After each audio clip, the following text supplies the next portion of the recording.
The scream tore through Maggie's diner at precisely 0847 hours. Jake Thompson still counted time, the way the Army had taught him muscle memory from a decade of dawn patrols and midnight extractions. The sound came from his daughter's throat, raw, an animal, the kind that bypassed conscious thought and went straight to the brainstem. His combat instincts, fired in sequence, assess threat, identify cover, protect the principal. But there was no incoming fire here. No IED waiting under Texas asphalt, just an 8-year-old girl convulsing in pain while her father's hands hovered uselessly in the air between them. Lily's small fingers clawed at the left side of her head nails, digging into skin already red from previous episodes. Her face contorted into something ancient and terrible, the kind of suffering that made Jake's chest cavity feel like it was collapsing inward. Tears streamed down her cheeks, catching the morning light filtering through the diner's front windows. She couldn't hear her own crying, hadn't heard anything in 8 years. But Jake heard it for both of them, a sound that followed him into sleep and waited there in the dark. His hands moved without permission, forming the signs for "Baby, I'm here," with the practiced precision of a rifleman assembling his weapon blindfolded. The calluses on his palms, caught against each other, earned from years of gripping motorcycle handlebars and wrenches before that from rifle stocks and rappelling lines. The scars traced across his knuckles told their own stories. Shrapnel in Kandahar, bar fight in El Paso, the wedding ring he'd thrown into Lady Bird Lake 3 years after Catherine walked out. But those hands shaped words in the air, with a gentleness that would have surprised his old drill sergeant, each gesture careful and deliberate, as if the wrong movement might shatter something more fragile than bone. Lily's eyes locked onto his fingers, reading the language they'd built together in the silence that had become their world. Her breathing steadied fractionally, the animal panic receding enough for thought to creep back in. The pain wasn't leaving it, never really left anymore, just ebbed and flowed like tide against a deteriorating seawall, but she could function through it now, the way Jake had learned to function through the constant ache in his right knee from jumping off too many rooftops in Fallujah. Around them, the diner had gone quiet in that particular way American restaurants do when someone else's tragedy intrudes on breakfast. Forks paused halfway to mouths, coffee cups lowered to tables with exaggerated care. A young mother at the counter pulled her toddler closer as if pain might be contagious. Jake registered it all peripherally, the way he'd once tracked enemy positions while treating a sucking chest wound behind a burnout Humvee. Threat assessment never really turned off, even when the only enemy was invisible and lived inside his daughter's skull. At the counter, Rachel Hayes pressed the cleaning cloth against the same spot of laminate she'd been wiping for the past 30 seconds. Her eyes stayed fixed on Lily with an intensity that made the muscles in Jake's shoulders tense up. He'd noticed her noticing before too many Saturday mornings, too much attention for casual waitstaff concern. In another context, in another life, he might have appreciated a woman watching him with that kind of focus. But this wasn't about him, and the way Rachel's gaze tracked Lily's head, tilt the way her lips moved slightly, as if counting or calculating, set off alarm bells that had nothing to do with attraction and everything to do with the predator awareness that had kept him alive through 3 deployments. She caught him watching her watch his daughter. Their eyes met for a half second before she looked away, but not before Jake saw something flicker across her face. Not pity, not curiosity, but something harder to name. Recognition, maybe, or determination. It made his jaw clench, teeth grinding together the way they did before a mission brief when the CO was about to tell them the casualty estimates. In the corner booth by the register, Frank Callahan set down his newspaper with the deliberate care of a man who'd learned to telegraph his movements after 72 years of teaching younger men to read body language. The founder of Steel Ravens Motorcycle Club, back when it was just 3 veterans and a dream of something better than the VA waiting room, Frank had survived the Tet offensive by noticing the things other people missed. The slight limp in a water buffalo's gait that meant it was wired to explode. The too casual arrangement of market stalls that hid a sniper nest. The way a village child wouldn't make eye contact because they'd been told the Americans were coming. He noticed the way Rachel's right hand had curled around the edge of her order pad knuckles, white with pressure that had nothing to do with cleaning. He noticed the small spiral notebook that peeked out from her apron pocket, its edges worn from repeated handling. Most of all, he noticed the angle at which she'd positioned herself relative to Jake's booth, not the efficient path a waitress would take, but the sight line of someone conducting surveillance. Frank had spent 54 years since Vietnam learning to trust his gut when it told him two separate pieces of intelligence were actually part of the same puzzle. The Thompson girl's pain, the waitress's obsessive observation. The way Rachel had started arriving at work 30 minutes early on Saturdays, the only day Jake brought Lily in. These weren't coincidences. Frank had stopped believing in coincidences around the same time he'd stopped believing the Army when they said Agent Orange was perfectly safe. Lily's breathing had steadied into the shallow rhythm that meant the worst had passed. Jake knew the pattern by heart, now the sudden onset like a knife behind the ear, 4 minutes of peak intensity, then the slow recession that left his daughter hollow-eyed and exhausted. He documented every episode in the logbook he kept in his truck, duration, intensity, environmental factors, everything the doctors kept saying they needed to establish a pattern, as if Jake hadn't handed them 47 episodes worth of data that they glanced at and dismissed. Episode 47. The number sat in his chest like a stone. 47 times he'd watched his daughter suffer and couldn't fix it. 47 times the training that made him one of the best combat medics in his battalion meant exactly nothing. He'd kept men alive with sucking chest wounds, and tourniquets made from bootlaces, had performed field surgery with a Leatherman and adrenaline, had talked a 19-year-old through the shock of losing both legs until the medevac arrived. But an 8-year-old girl with ear pain, that was somehow beyond his capabilities. The words from the last specialist echoed in the space between his ribs. "Mr. Thompson, I'm sorry. There's nothing medically wrong we can detect. The pain might be psychosomatic." Jake's hands had curled into fists before he'd remembered there was no one to hit, no enemy to identify and engage. Psychosomatic meant his daughter was making it up. Psychosomatic meant 8 years of agony were all in her head, as if imagination could make a child scream like that, as if Jake hadn't seen enough real suffering to know the difference between panic and pain. He'd walked out of that office with Lily in his arms and the word defeat trying to take root in his vocabulary. It hadn't stuck. Rangers didn't accept defeat. Rangers adapted and overcame. But adaptation required intelligence, reconnaissance, a target to identify and engage. What did you do when the enemy wore your daughter's face and hid somewhere behind her eyes?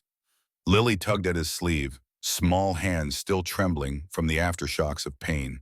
Her fingers shaped the sign for home with the exhaustion of someone who'd already fought a full day's battle before 9 in the morning.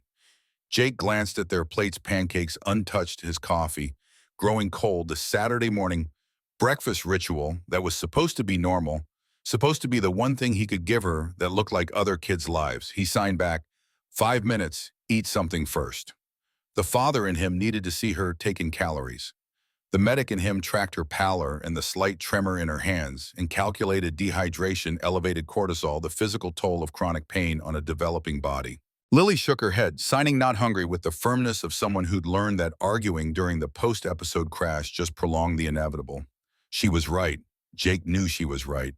But admitting it felt like surrender, and surrender wasn't in his operational vocabulary. He reached for his wallet, pulling out 2 20s and weighing them in his palm. The bills felt heavier than they should, physical manifestation of the debt that had been mounting since the first specialist appointment 8 years ago. $143,000 spent, $67,000 still owed. The custom bike shop he ran with the Steel Ravens kept them afloat barely, but there was no margin for error. No room for the kind of expenses that came with a chronically ill child in a medical establishment that took your money and delivered nothing but variations on "we don't know." He left the 20s on the table, too much for uneaten pancakes and cold coffee. But Maggie had never once made him feel like charity was being exchanged for silence about the disruptions his daughter's pain caused. Small mercies. Jake had learned to count those the way he once counted ammunition, tracking what resources he had left before he was completely empty. Lily slid out of the booth with the careful movements of someone navigating a body that had just betrayed them again. Jake stood, positioning himself between her and the room full of staring strangers, a human shield out of habit more than necessity. They made it 3 steps toward the door before Frank's voice caught them. The old man had risen from his corner booth, leaning on the cane that supported the left leg the Viet Cong had tried to take in 1968. His face carried the lines of 7 decades lived hard, but his eyes were clear and sharp, the kind that missed nothing and forgot less. His words came out rough, shaped by cigarettes and shotgun range, and the particular gravel that comes from screaming orders over helicopter rotors. Son, you're fighting the wrong battle. Jake stopped. Something in Frank's tone bypassed his defenses, hit the frequency that only other combat veterans could access, the one that said, "This isn't small talk, this is intelligence, pay attention." Frank's gaze shifted to Rachel, who'd frozen at the coffee station with a pot in each hand, caught in the act of watching again. Then back to Jake, and there was something in the old man's expression that looked like recognition, like he'd just identified the missing piece of a tactical puzzle. "There is no battle," Jake heard himself say, and hated how defeated it sounded, how much it betrayed. "Doctor said nothing can be done." Frank's mouth twitched into something that wasn't quite a smile, more like the expression a sniper makes when the target finally moves into position. "Every battle can be one ghost." The use of Jake's road name, the one he'd earned in the club for his ability to move through a room without being noticed, to appear and disappear like smoke, felt deliberate. "Just need the right intel." The old man's eyes tracked Rachel again, meaningful, waited before he settled back into his booth and returned to his newspaper as if the conversation had never happened. But Jake had spent too many years reading between lines and extracting meaning from half-said things. Frank was telling him something. Frank had seen something and Frank Callahan hadn't survived Quezon by ignoring the pieces that didn't fit the official narrative. Jake guided Lily toward the door, but his mind was already picking apart the exchange, looking for the operational intelligence buried in Frank's observation. The right intel, the wrong battle. His eyes found Rachel without meaning to, caught her, quickly looking away, caught the way her hand unconsciously touched the notebook in her apron pocket. The morning heat hit them like a wall as they stepped outside Texas sun, already climbing toward triple digits even this early.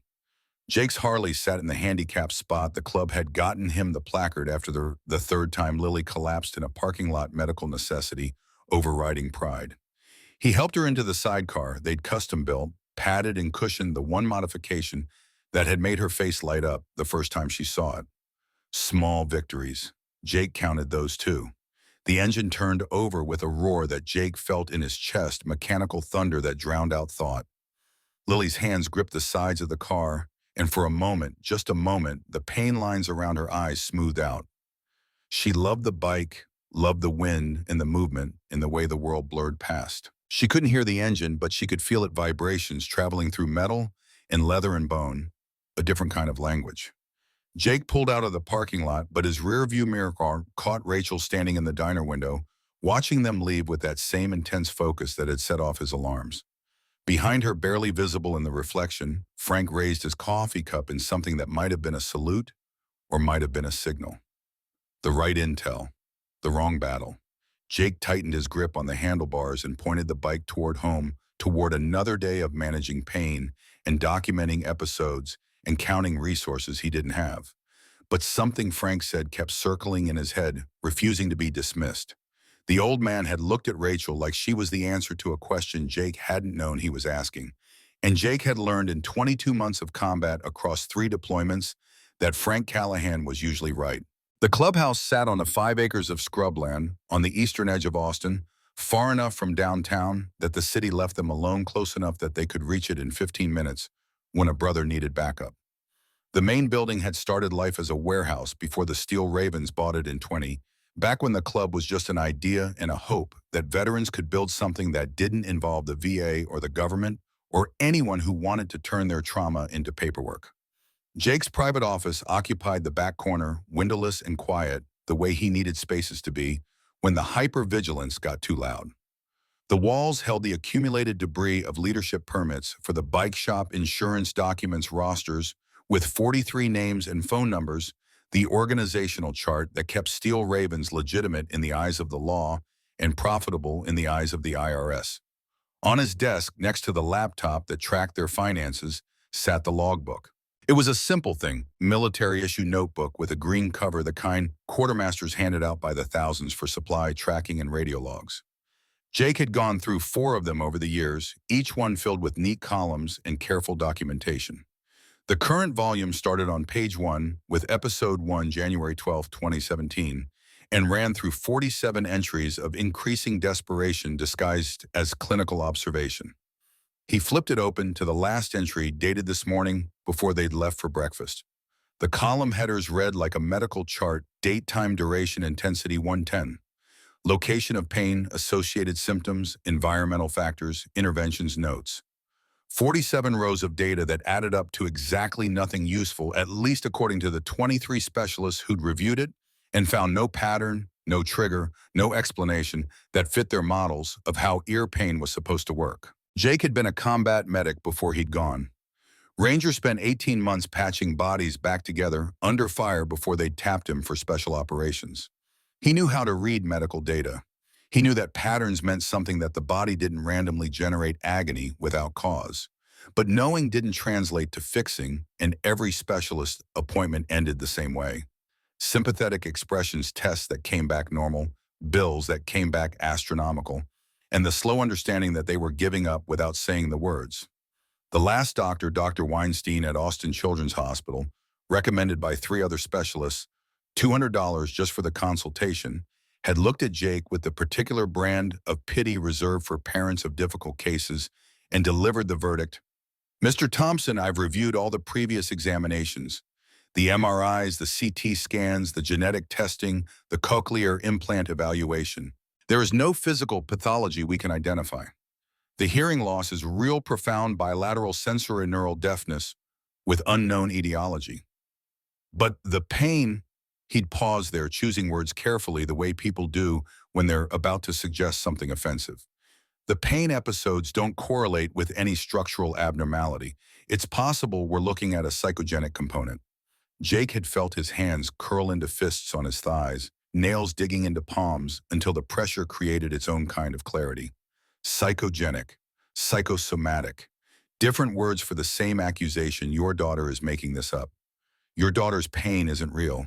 Your daughter needs a psychiatrist, not an ENT.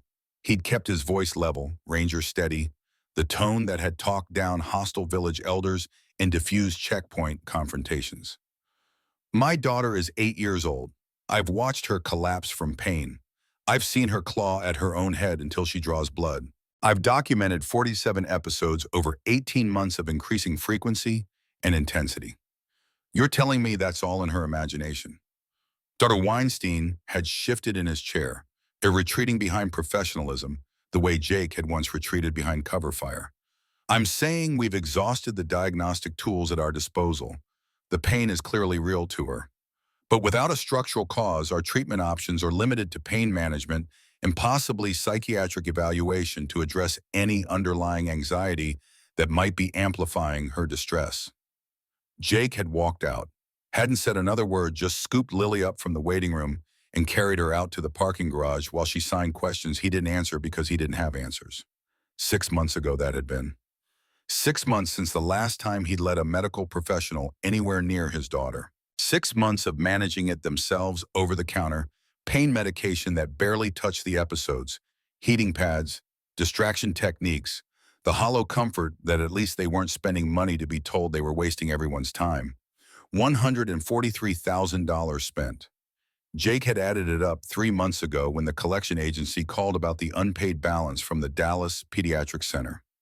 He'd sold the house, the one he and Catherine had bought together, back when they'd thought they were building something permanent, and that had covered most of it. Cashed out his military retirement that handled another chunk. The bike shop generated enough income to manage the monthly payment plan on what remained as long as nothing broke, as long as business stayed steady, as long as the universe decided to stop throwing curveballs for 5 consecutive minutes. The numbers sat in a spreadsheet on his laptop, color-coded and categorized, because you didn't spend a decade in the military without learning to track resources down to the last round and the last meal. Income column in green, expenses in red, and the gap between them getting narrower each month like walls closing in. Lily's medical debt occupied its own tab, $67,000 of outstanding balance spread across 11 different providers. The minimum monthly payment was $850. The bike shop cleared $3,000 profit on a good month, less on a bad one. Rent, utilities, food.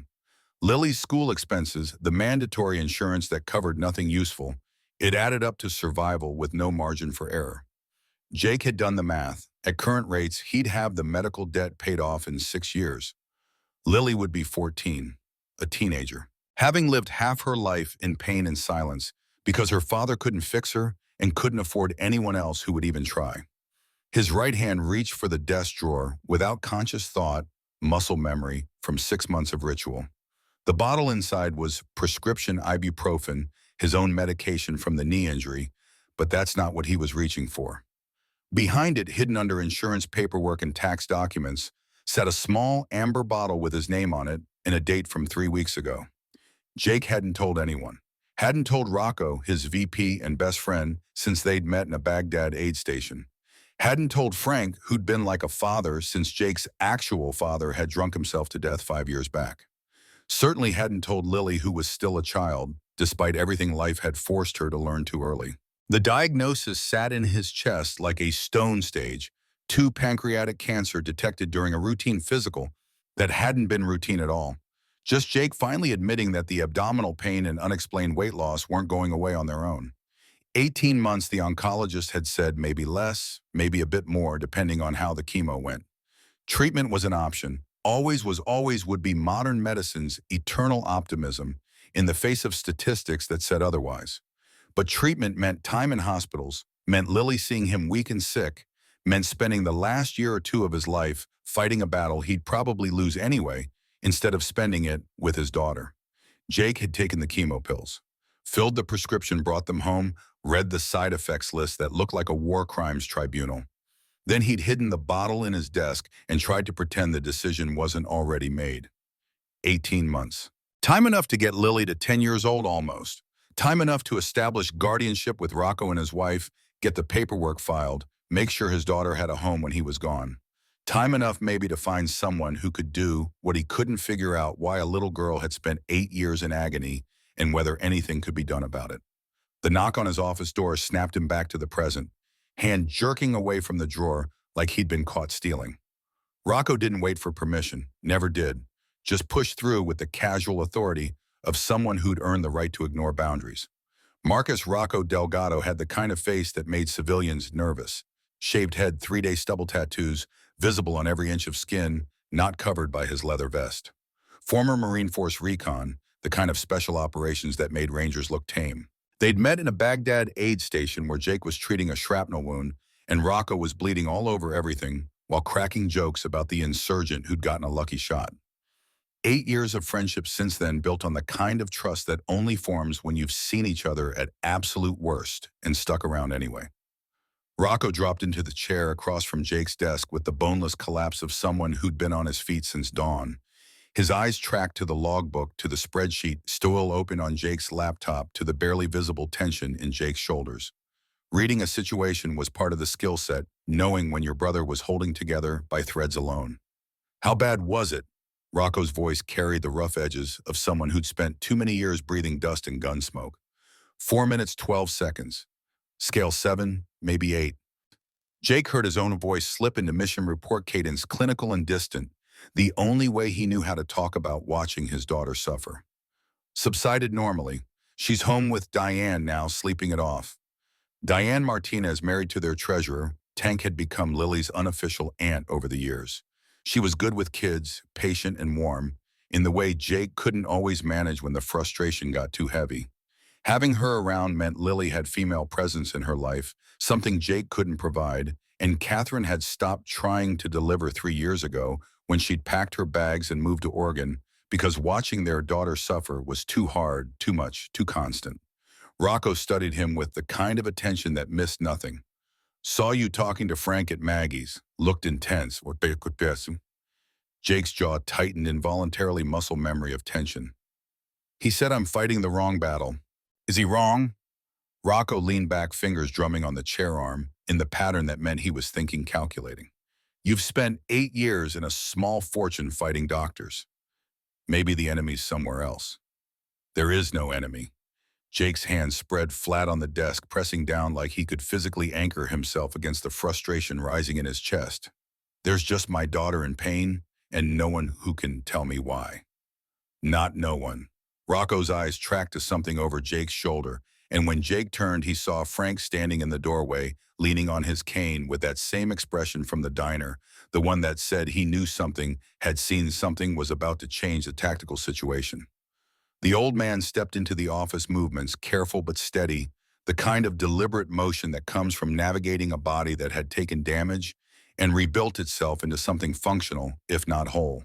In his free hand, he held a paper napkin folded carefully, the kind of object that shouldn't carry weight, but somehow did. Frank set it on Jake's desk with the same gravity he had once used to brief pre-mission intelligence. Found this at the diner.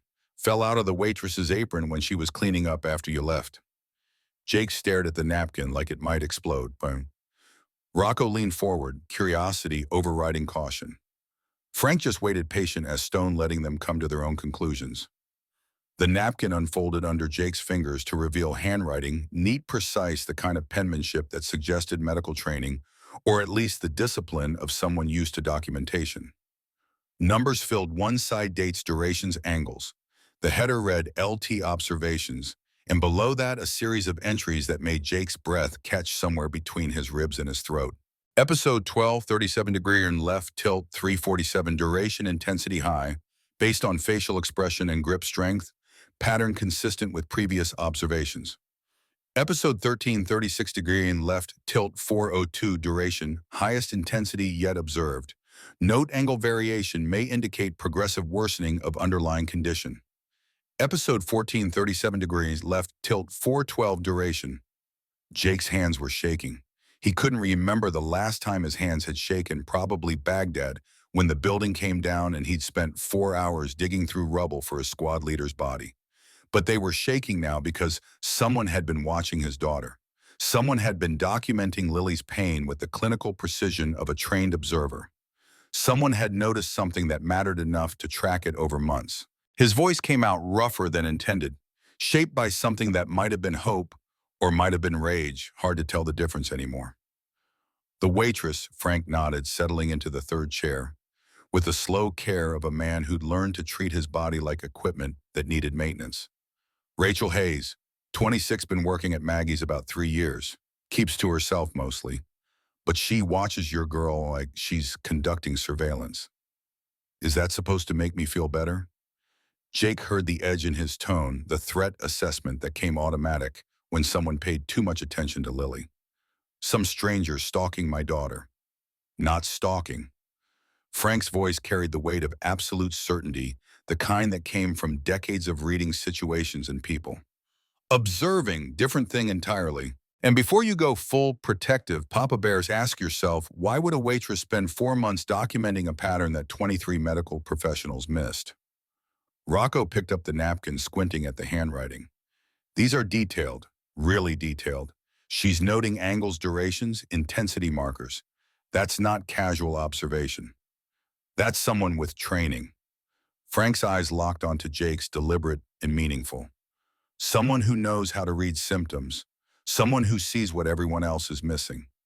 Jake's mind was already running tactical scenarios, threat assessments, risk calculations.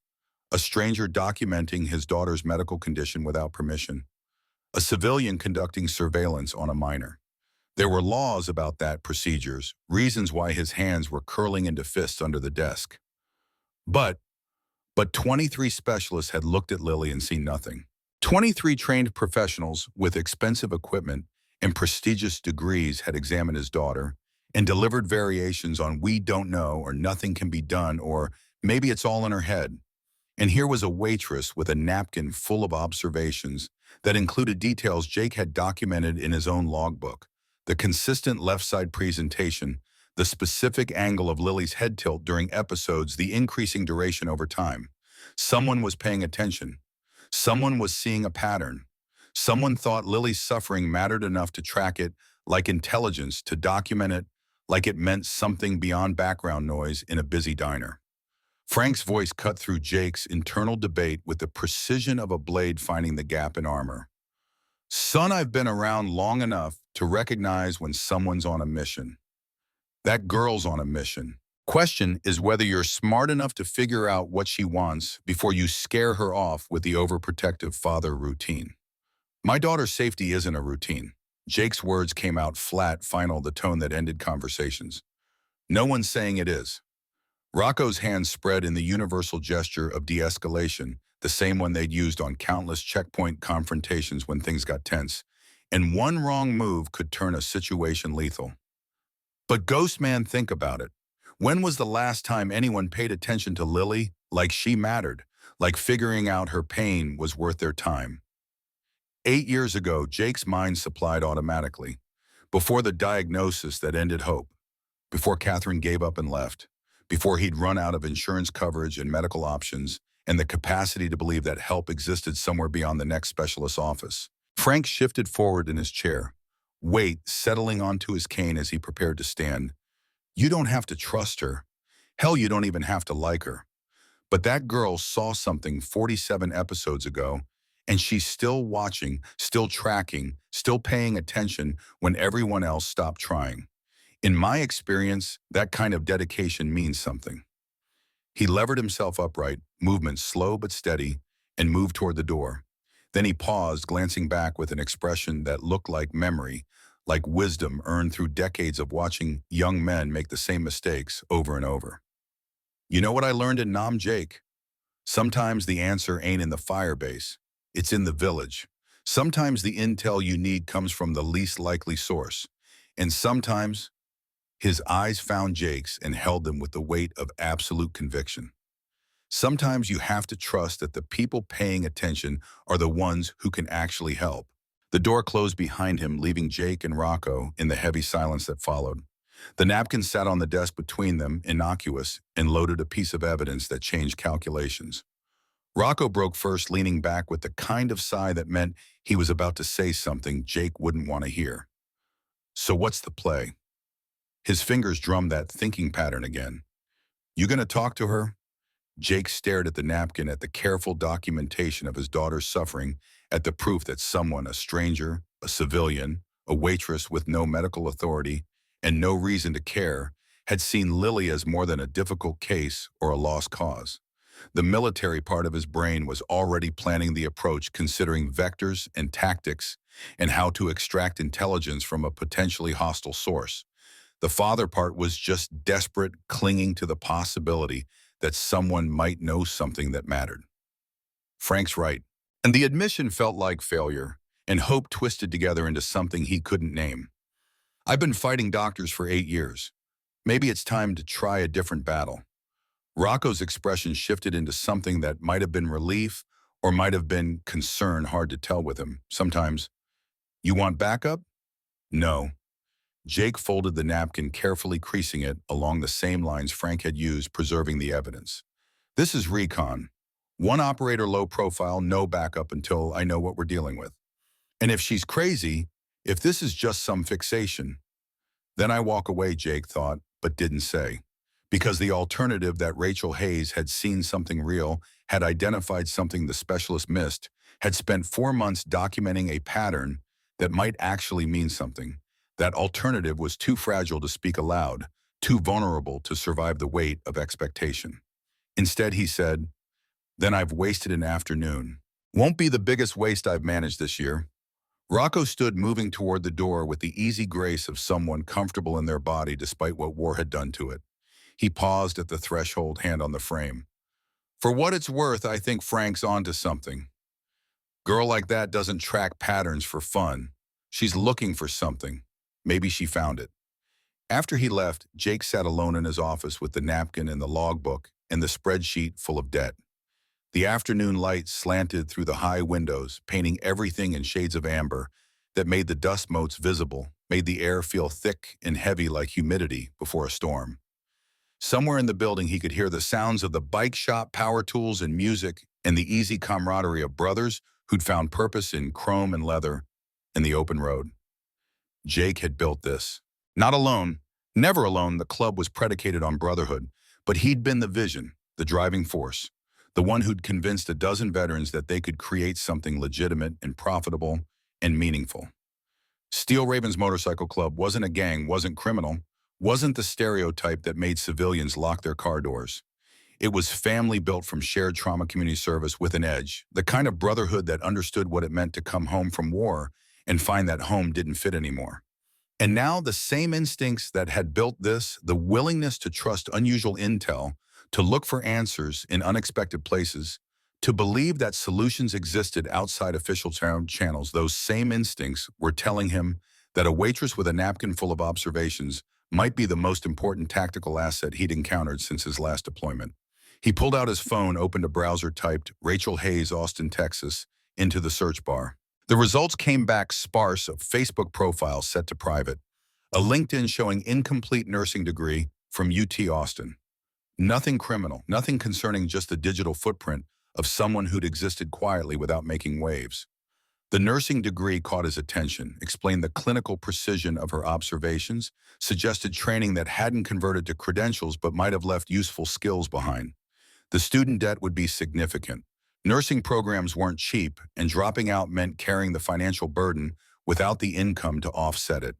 Jake knew that math intimately, had watched it play out in his own finances when medical bills mounted and resources evaporated. Something had stopped Rachel from finishing her degree. Something had diverted her from medical career to waitressing at a diner. People didn't make that kind of choice without a reason. He needed to know the reason.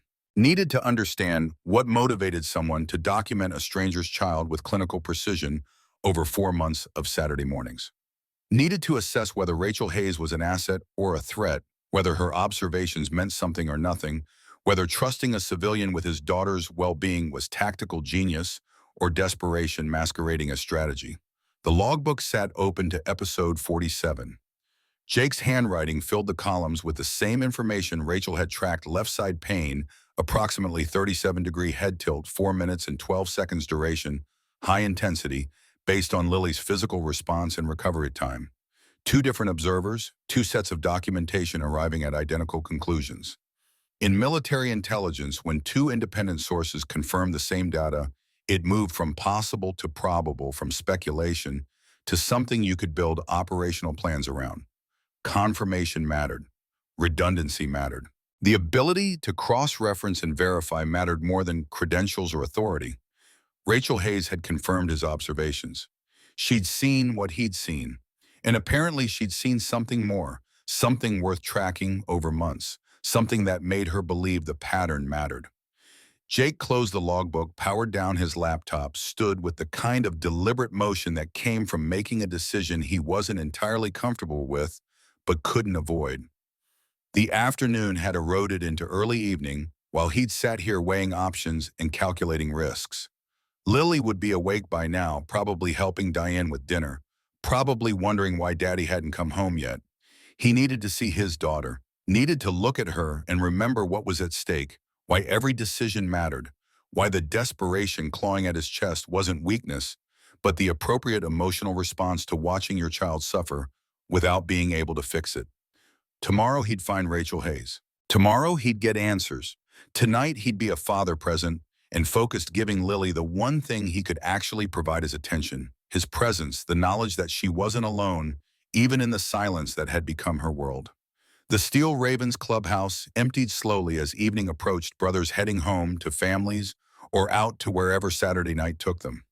Jake locked his office, checked the shop floor to make sure everything was secured, nodded to Tank, who was working late on a custom chopper build. The familiar rituals of closing down, checking in, maintaining the structure that kept their small world functioning. His Harley started with the rumble that never got old, mechanical thunder that served as both transportation and therapy. The ride to Rocco's place took 15 minutes through Austin traffic that was starting to build towards Saturday night chaos. He knew the route by muscle memory, could probably navigate it with eyes closed after 3 years of bringing Lily here whenever he needed backup. Rocco and his wife Maria lived in a modest ranch house on the south side, 3 bedrooms, and a yard big enough for the dog they kept talking about adopting.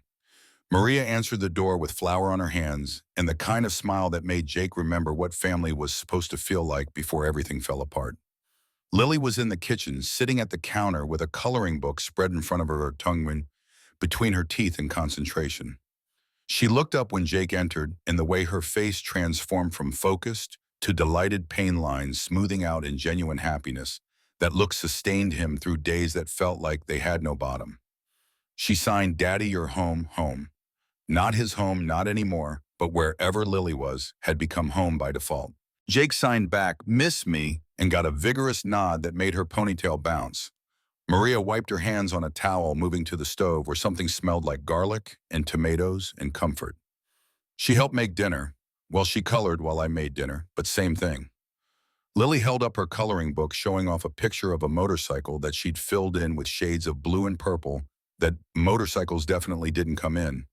But the attention to detail was there, the wheels perfectly round, the handlebars, symmetrical, the attempt at shading that suggested artistic inclination waiting to be developed. In another life, in another world, Jake would have been planning art classes and museums and all the things parents did when their children showed talent. In this life, he was grateful she could sit upright and hold a crayon without the pain overwhelming her completely. He signed, "That's beautiful, baby. Is that my bike?" She nodded, then signed back with the seriousness of someone delivering important information. "Blue is your favorite color. Purple is mine. So it's both of us." Jake felt something crack in his chest, the kind of hairline fracture that accumulated over time until the whole structure threatened collapse. Both of us. Everything came back to that, the two of them against the world, father and daughter, building a life out of the wreckage of everything that should have been and wasn't. He pulled up a stool next to her, watching as she selected a yellow crayon and began working on what might have been exhaust pipes or might have been abstract interpretation. The kitchen sounds surrounded them, Maria at the stove, Rocco coming in from the garage, the dog that wasn't yet adopted barking somewhere down the street. Normal sounds, family sounds, the kind of ambient noise that most people took for granted, but Lily would never hear. Would never hear. The thought had calcified into fact over 8 years, accepted truth that shaped every decision and expectation. But now, with Rachel Hayes' observations folded in his pocket and Frank's words echoing in his head, Jake found himself wondering, what if? What if 23 specialists had missed something? What if a waitress with incomplete medical training had seen the detail that mattered? What if the pattern, Lily's body kept demonstrating that consistent left side pain, that specific head angle, that increasing intensity meant something beyond cause unknown, prognosis unchangeable? What if there was still a battle to fight? Lily tugged at his sleeve, pulling him back to the present. She signed, "Are you okay, Daddy?" The question hit harder than it should, landed in the space where Jake kept all the things he couldn't say to an 8-year-old. No, he wasn't okay. He was dying of cancer he hadn't told anyone about. His daughter lived in pain and silence because he couldn't fix her. He was drowning in debt with no life preserver in sight. The woman he'd married had abandoned them both, and the only hope on the horizon came in the form of a waitress with a notebook who might be brilliant, or might be delusional, or might be something in between that Jake couldn't afford to ignore. But what he signed was, "I'm perfect, baby, just tired." She studied his face with the kind of attention that suggested she knew he was lying, but had learned not to push. Children of chronic illness develop that skill early, the ability to read the unspoken, to navigate the emotional landscape around them, to carry more weight than anyone their age should have to hold. Dinner was spaghetti and meatballs, Maria's specialty, the kind of meal that provided comfort and calories in equal measure. They ate at the kitchen table like a family, passing plates and sharing space. And if Jake's mind kept drifting to surveillance, napkins, and waitresses with missions, no one called him on it. Rocco knew when to give him space. Maria had learned the same, and Lily was just happy to have her father present, even if present was somewhat conditional. After dinner, after the dishes were cleared and Lily had been settled on the couch with her coloring book, Rocco pulled Jake aside with the casual authority of someone who'd earned the right to demand honesty. "So you're going to tell me what's eating you, or are we going to pretend I can't read you like a manual?" Jake's jaw worked, teeth grinding the way they did when the truth felt too heavy to voice. "Found something, maybe nothing, don't know yet." The waitress. "Yeah." Rocco leaned against the kitchen counter, arms crossed, the posture of someone prepared to wait as long as necessary for the full story. And Frank was right. She's been watching Lily, documenting episodes, tracking patterns. Jake pulled the napkin from his pocket, handed it over, watched Rocco's expression shift from curious to focused as he read. "This is detailed." Rocco's fingers traced the handwriting like it might reveal secrets through touch. Medical detailed. Where'd she get the training? Incomplete nursing degree. UT Austin. Jake had memorized the LinkedIn profile, stored the information in the mental filing system that never really shut off. Dropped out for reasons unknown. Been waitressing since. So either she's crazy obsessive or she saw something everyone else missed. Jake finished the thought, the conclusion he'd been circling since Frank dropped the napkin on his desk. Question is which? Rocco handed back the napkin with the careful precision of someone handling evidence. Only one way to find out. I know. You scared? The question came out gentle, the kind of directness only earned through years of brotherhood and shared trauma. Jake considered lying, considered the automatic. Rangers don't get scared response that had been drilled into him through selection and training and deployment. But this was Rocco, and Rocco had earned honesty even when it hurt, terrified. What if she knows something? What if she doesn't? What if I get Lily's hopes up and it's nothing? What if it's something and I can't afford whatever solution exists? That's a lot of what ifs for one conversation that hasn't happened yet. Yeah, well, Jake's hands spread in the universal gesture of, I know, but can't help it. Comes with the territory. Rocco was quiet for a moment, the kind of silence that meant he was choosing words carefully. You remember Baghdad, when we got pinned down in that market and you said the only way out was through different situation? Same principle. You're scared because there's risk. Risk of hope, risk of disappointment, risk that whatever answers exist might be worse than the questions. But Ghost Man, Rocco's hand landed on Jake's shoulder grip, firm and grounding. You're already pinned down, already taking fire. The only way out is through. The words settled into Jake's chest, truth that didn't make things easier but made them clearer. He was pinned down, had been for 8 years. And staying in position meant watching Lily suffer while time and resources ran out and cancer ate him from the inside. Motion was risk, but stasis was death, slow and inevitable. Through the kitchen doorway, he could see Lily on the couch coloring with the focused intensity of someone trying to make something beautiful out of limited materials. Her tongue was between her teeth again, the way it always was when she concentrated, and the evening light caught her profile in a way that made Jake's chest ache with the kind of love that was indistinguishable from terror. She was 8 years old. She'd lived her entire conscious life in pain and silence. She deserved better than a father too scared to take risks, too paralyzed by potential failure to try the unconventional approaches. She deserved someone who'd fight every battle, trust every asset, chase every lead, no matter how unlikely. She deserved her father at his best, not his most frightened. Jake pulled out his phone, opened the browser again, found Maggie's Diner listed under American restaurants, with a phone number and hours. They opened at 6 a.m. tomorrow. Sunday morning early service, the kind of shift that drew the post-church crowd and the hungover college kids and the regulars who made weekend breakfast into ritual.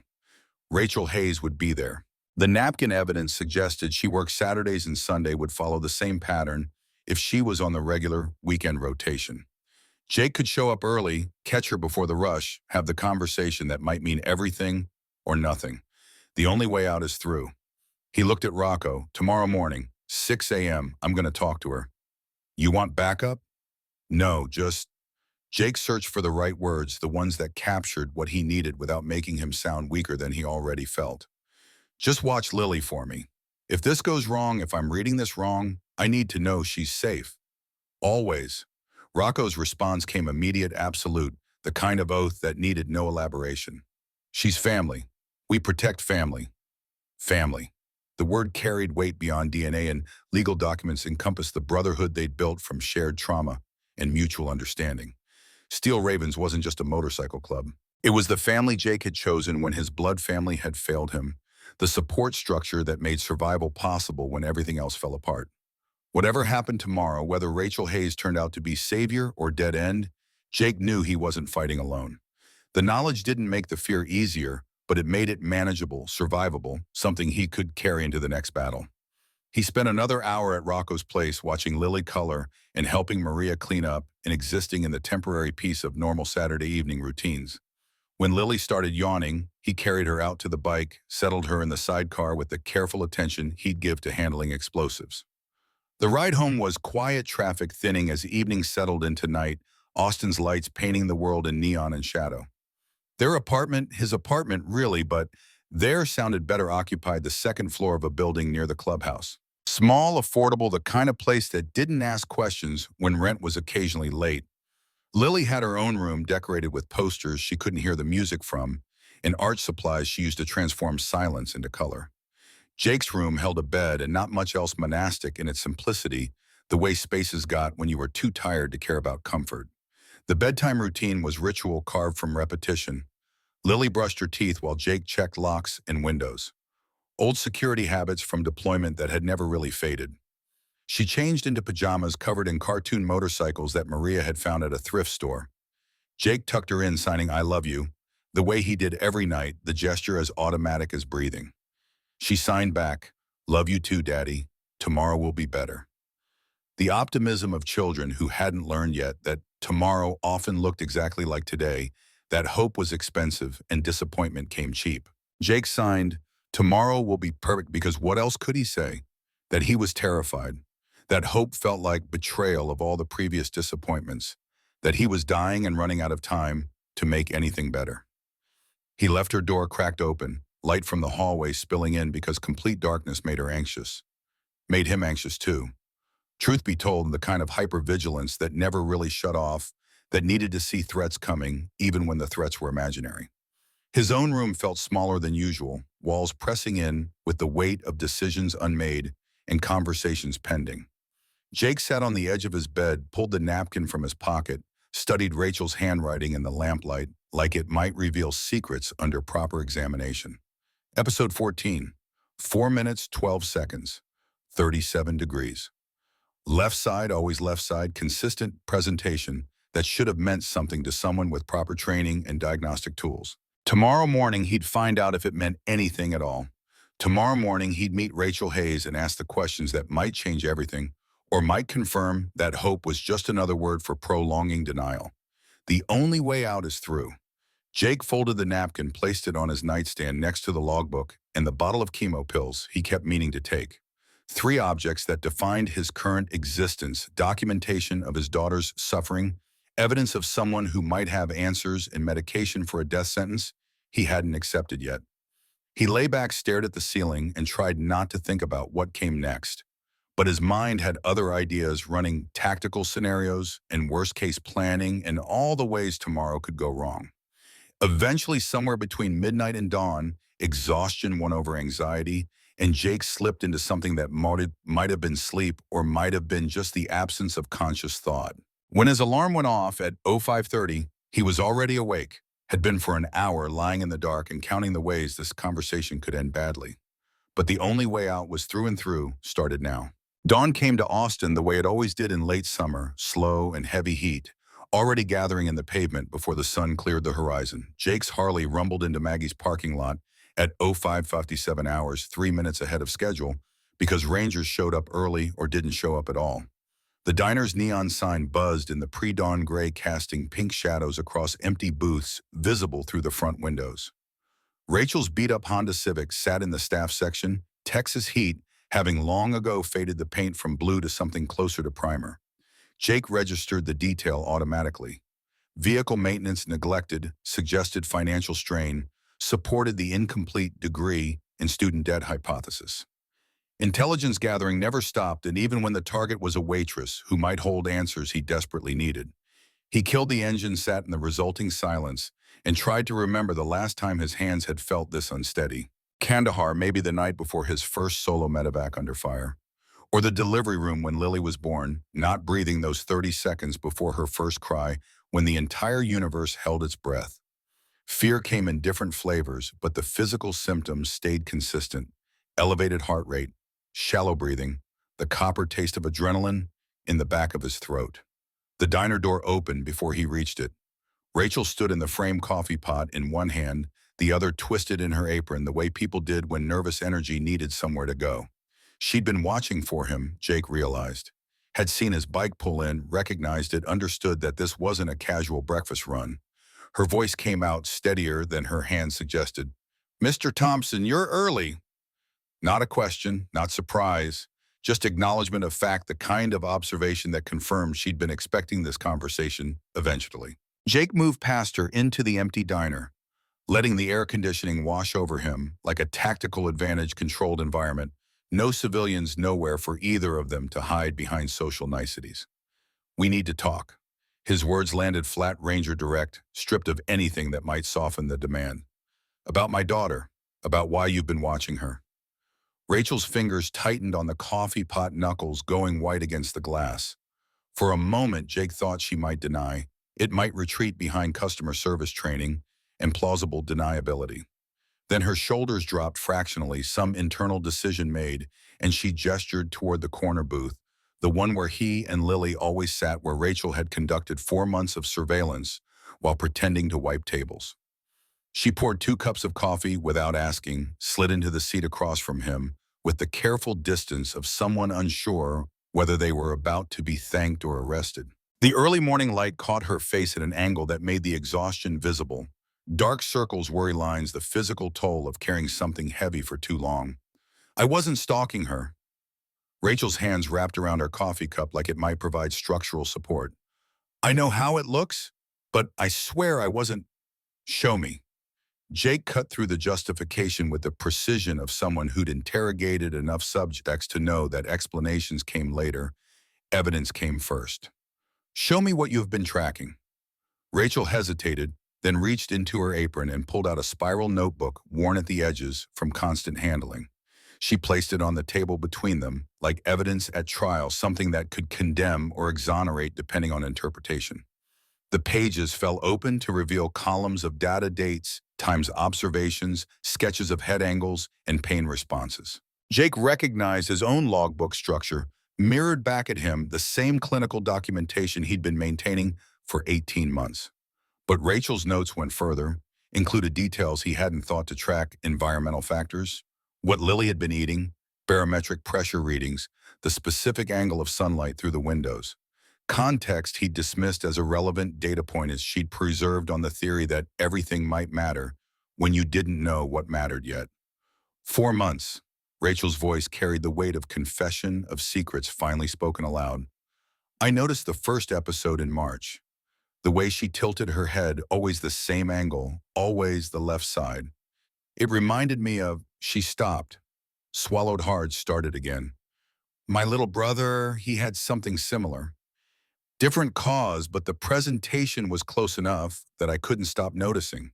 While Jake's interrogation instincts activated, extracting key intelligence from emotional noise. "Your brother. Danny, 8 years old when it happened. I was 16. Rachel's hands trembled slightly, coffee rippling in the cup. "Ear pain, chronic, unexplained. My parents thought he was exaggerating. Doctors said it was recurrent infection through antibiotics at it. But I saw him tilt his head the same way Lily does, saw him press his hand to the same spot, same angle, same—" Her voice cracked, recovered. "Same desperation." Jake waited. Interrogation 101: let the silence work. Let subjects fill the void with information they wouldn't volunteer under direct questioning. Rachel stared into her coffee like it held answers she'd been searching for, then continued without prompting. "Turned out to be a small battery. Button cell, the kind from toys. He'd pushed it in his ear at 6 years old, forgotten about it. By the time anyone looked properly, it had corroded, leaked acid, destroyed most of his eardrum." She looked up, met Jake's eyes with the kind of direct honesty that only came from old guilt. "He lost 80% hearing in that ear. Could have been prevented if someone had looked correctly, looked twice, paid actual attention, instead of dismissing a kid's pain as behavioral." The words settled into the space between them. Explanation and justification, and something that looked like penance. Jake processed the intelligence. Rachel had childhood trauma around missed medical diagnosis, had developed an observational skills as coping mechanism, saw Lily's pattern and couldn't ignore it, because ignoring it once had cost her brother permanent damage. Psychology made her watchful. Experience made her careful. Guilt made her persistent. "What do you think you see?" Jake kept his voice neutral, Ranger flat, giving nothing away about the hope trying to take root in his chest. "In Lily's case, what pattern are you tracking?" Rachel pulled the notebook closer, flipped to a page covered in anatomical sketches, crude but accurate representations of the human ear, inner structures labeled with the precision of someone who'd studied medical texts. Her finger traced a specific area deep in the canal near where the eardrum sat protected behind curves and bone. The consistency is what caught my attention first. Same side, same angle every time. In medical terms, that specificity suggests localized pathology, not systemic. She was slipping into clinical language, the vocabulary of her abandoned nursing degree emerging under stress. But here's what doesn't fit: if it's standard nerve pain or inflammation, the angle wouldn't matter. Pain would be consistent regardless of head position. Jake leaned forward despite himself, combat medic training engaging with the technical discussion. So what makes angle-dependent pain mechanical obstruction? Rachel's finger tapped the sketch emphatically. Something physically blocking the canal, creating pressure that varies based on head position. When Lily tilts to 37 degrees, she's instinctively trying to relieve pressure on whatever's causing the pain. The hypothesis landed with the weight of tactical intelligence, the kind of breakthrough that changed operational planning. Jake's mind raced through implications. If mechanical obstruction, then not sensory neural damage, then potentially treatable, then 8 years of specialists wrong, then he forced himself to slow down and assess critically. 23 doctors examined her ear canal. With proper equipment, how would they miss a physical obstruction? Because they're looking straight in. Rachel's hands moved, demonstrating angles showing the limitation of standard examination technique. Otoscope exam is typically 0 to 15 degrees from canal axis. But if the obstruction is lodged at a specific angle positioned behind the natural curves surrounded by wax that's accumulated over years, she met his eyes, intensity burning through the nervousness. Then you'd only see it if you looked from exactly the right position. Lily's instinctive tilt.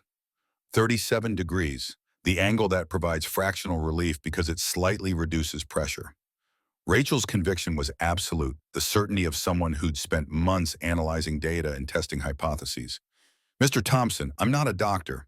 I don't have credentials or authority, but I've watched your daughter for 4 months, and I'm telling you, there's something in her left ear canal that shouldn't be there. Something deep, something missed, something that's been causing pain and blocking sound transmission for years. Jake wanted to believe her, wanted it with an intensity that made his chest tight and his hands unsteady. But wanting didn't make intelligence reliable, and hope had disappointed him too many times to trust it without verification. If you're right, he forced the words past the knot in his throat. If there's an obstruction, removal would require medical intervention. Proper tools, sterile environment specialist skill. Rachel's expression shifted into something that might have been determination, or might have been recklessness. I can do it. The statement hung in the air between them, absurd and desperate and completely insane. Jake's first instinct was to laugh, to dismiss the offer as civilian delusion. But Rachel's face showed no humor, no uncertainty, just the absolute conviction of someone who'd already made a decision and was now dealing with the consequences. You're a waitress. Jake kept his tone carefully neutral, not quite mockery, not quite dismissal. I'm a third-year nursing student who specialized in pediatric care before I dropped out. Rachel's jaw set with the stubbornness of someone defending a position they knew was weak but couldn't abandon.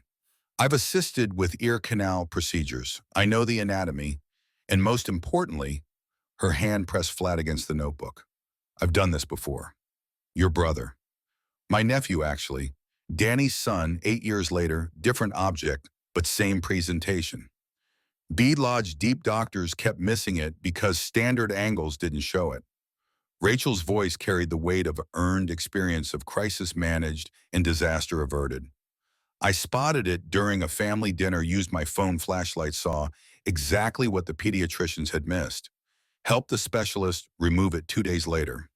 Observed the entire procedure, assisted with positioning, learned the technique. Jake's tactical assessment ran calculations, civilian with limited training, but relevant experience. High motivation, no credentials, but demonstrated observational ability that exceeded professional standard. Risk versus benefit analysis suggested this was insane, reckless, potentially criminal if it went wrong. But 23 specialists had tried and failed. 8 years of professional medicine had delivered nothing but debt and despair.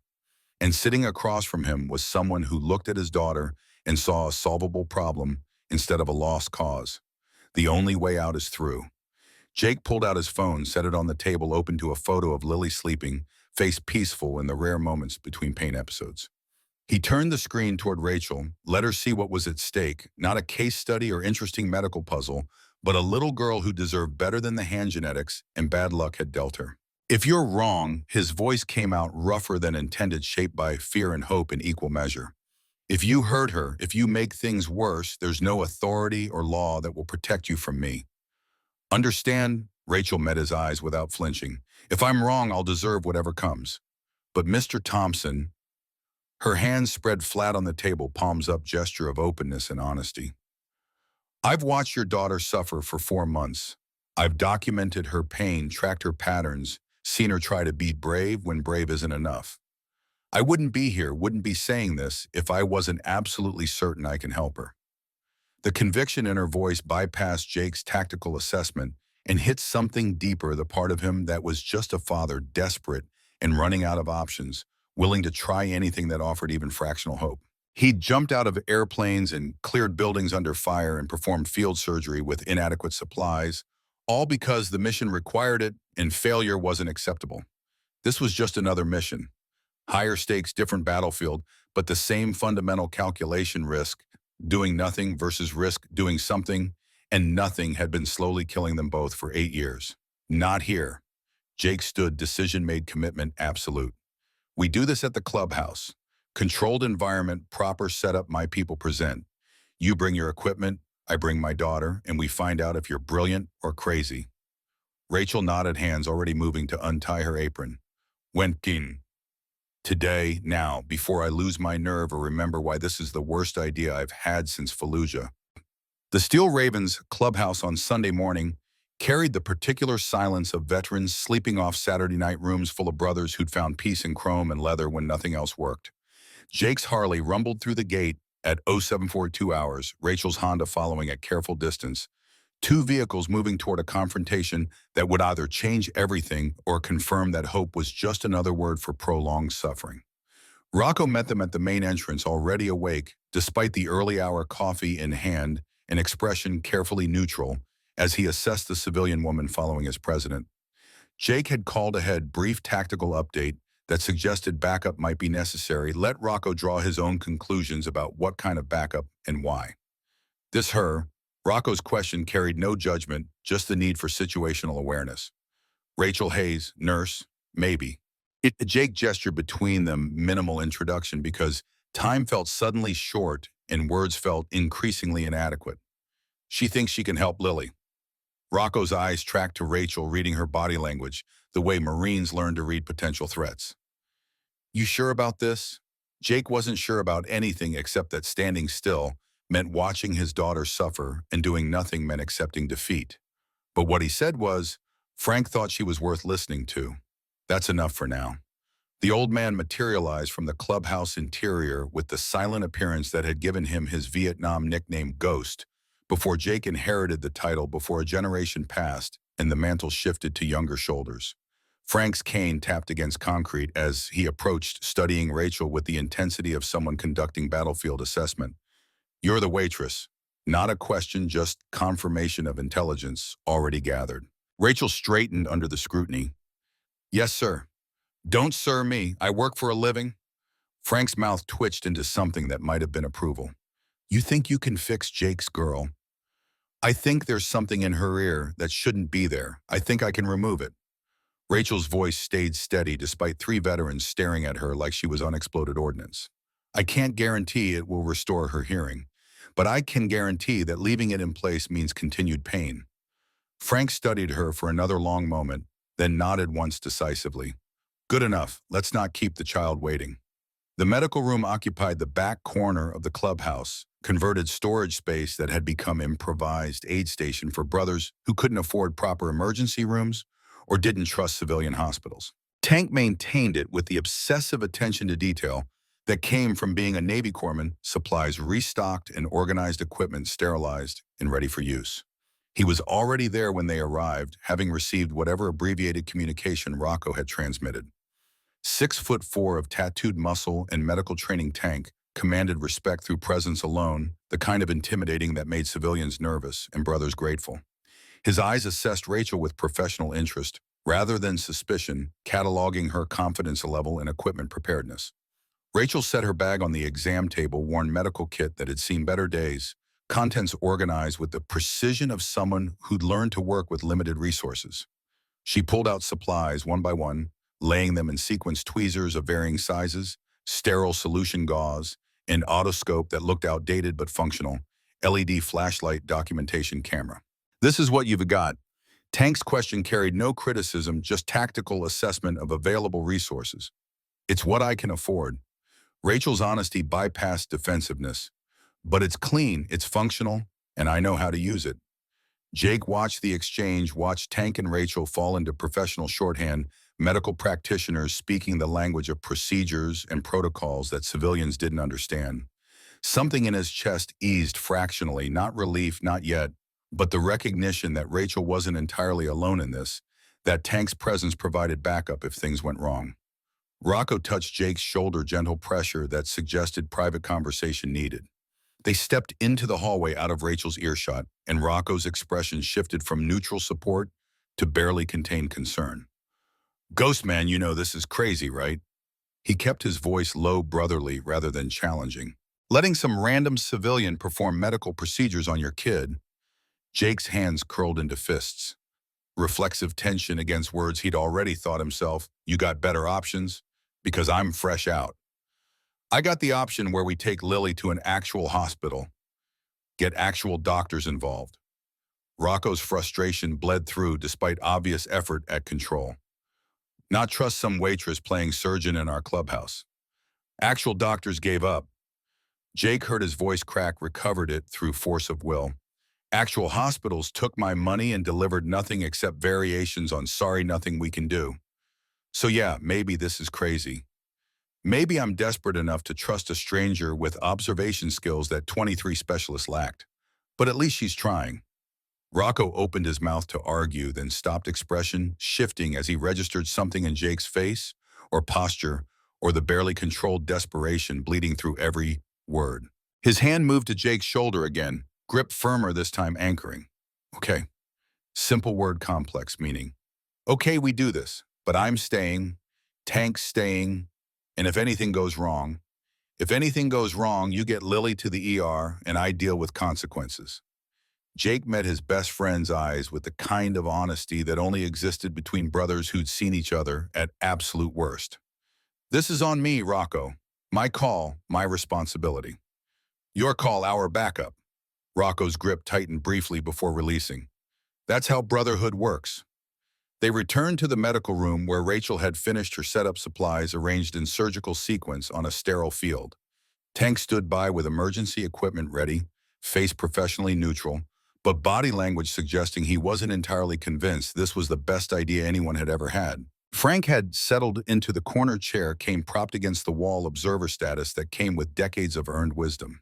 His presence felt stabilizing, the way senior NCOs made young soldiers calmer, just by being in the room, existing proof that veterans survived impossible things through judgment and courage. Jake's phone buzzed, text from Diane confirming Lily was awake, fed, and ready for pickup. The moment had arrived, decision point, where theoretical planning became actual execution, and there was no more room for doubt or hesitation. He looked at Rachel. Last chance to back out. Say the word, this stops now, no judgment. She met his eyes with the kind of steady resolve that reminded Jake of soldiers right before combat drops. "I'm not backing out. Bring your daughter." Lily arrived 30 minutes later, with Diane's small hand gripped tight in the older woman's eyes wide as she took in the unfamiliar setting. The clubhouse intimidated civilians too much. Leather, too many weapons, visible in cases, the atmosphere of controlled violence that came with veteran spaces. But Lily had grown up around steel ravens, considered these men her family, found comfort in their presence when the rest of the world felt hostile.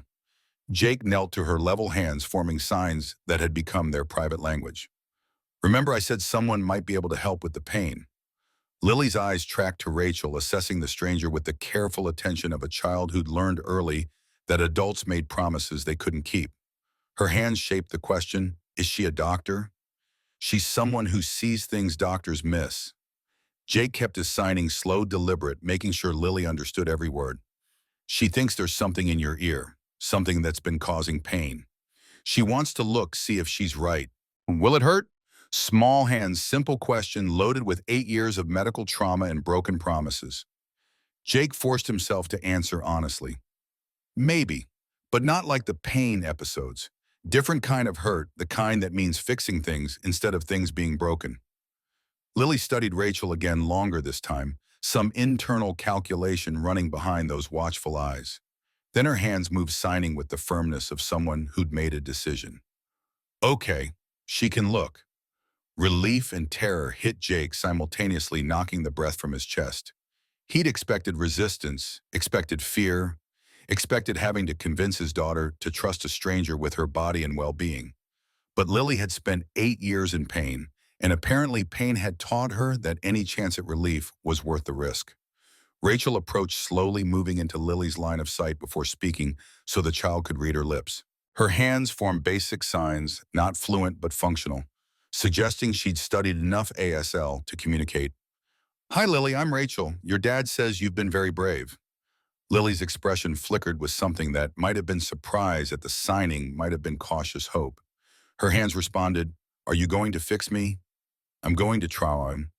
Rachel's honesty bypassed false promises.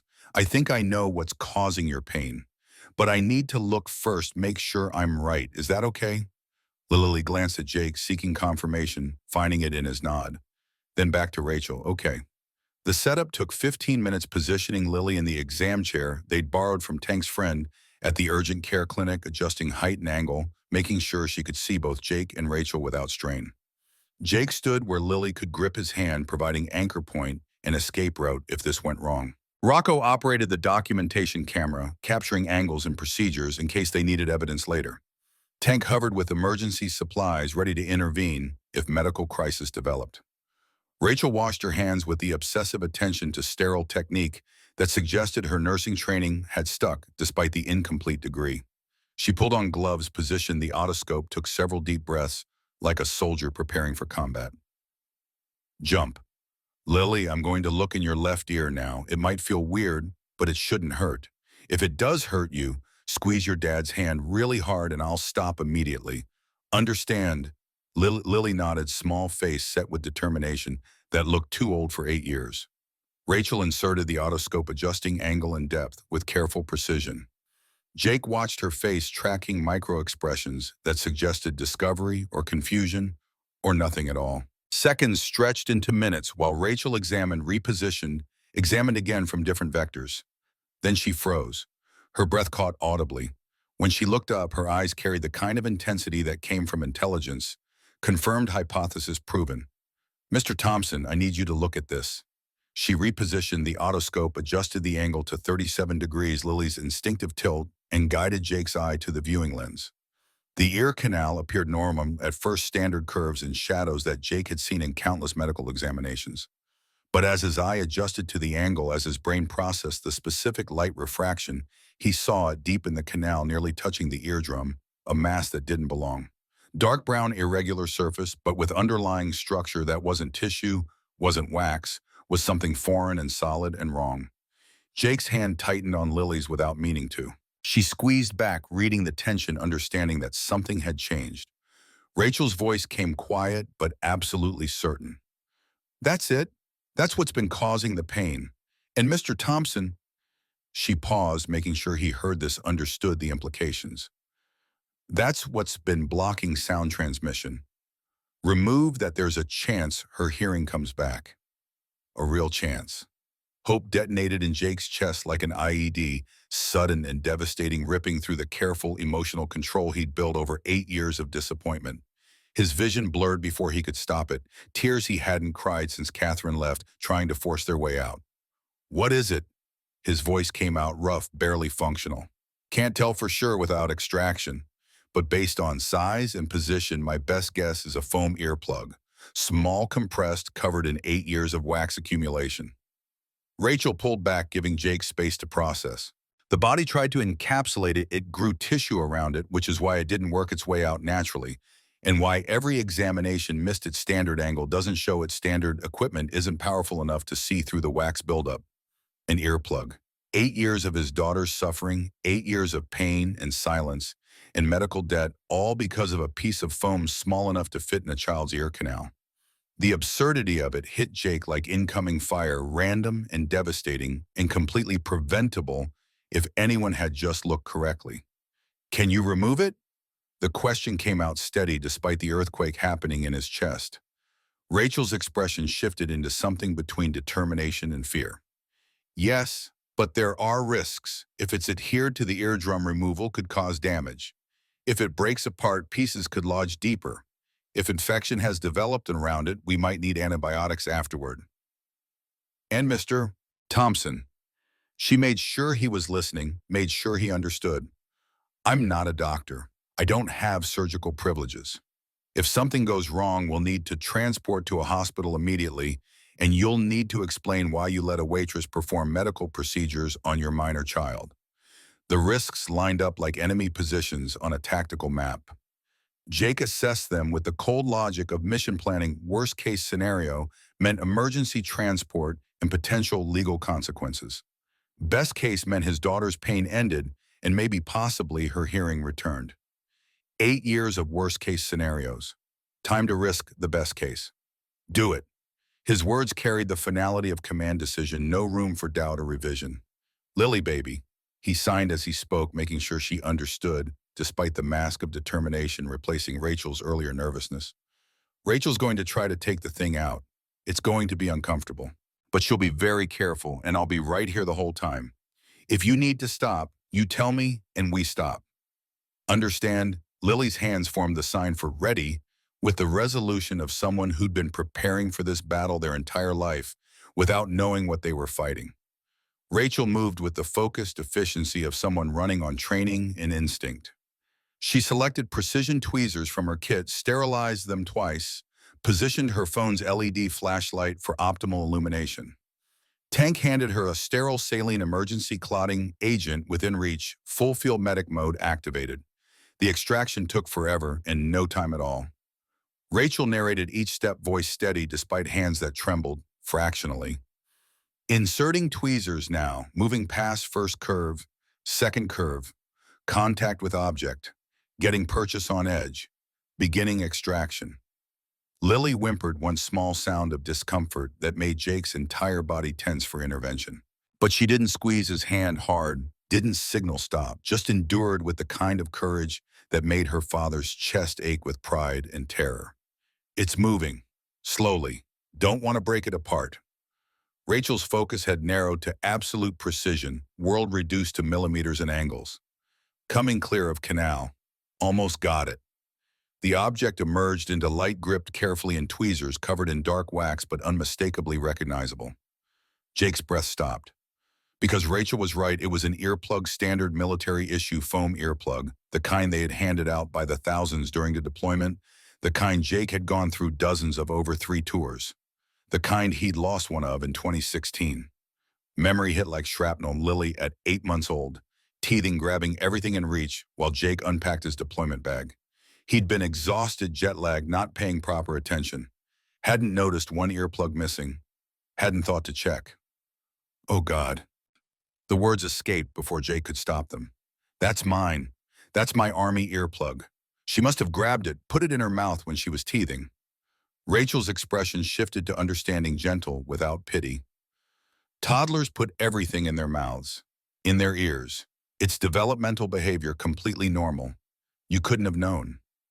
But Jake had known enough to be careful, should have been more vigilant, should have prevented the one moment of inattention that had cost his daughter 8 years of pain.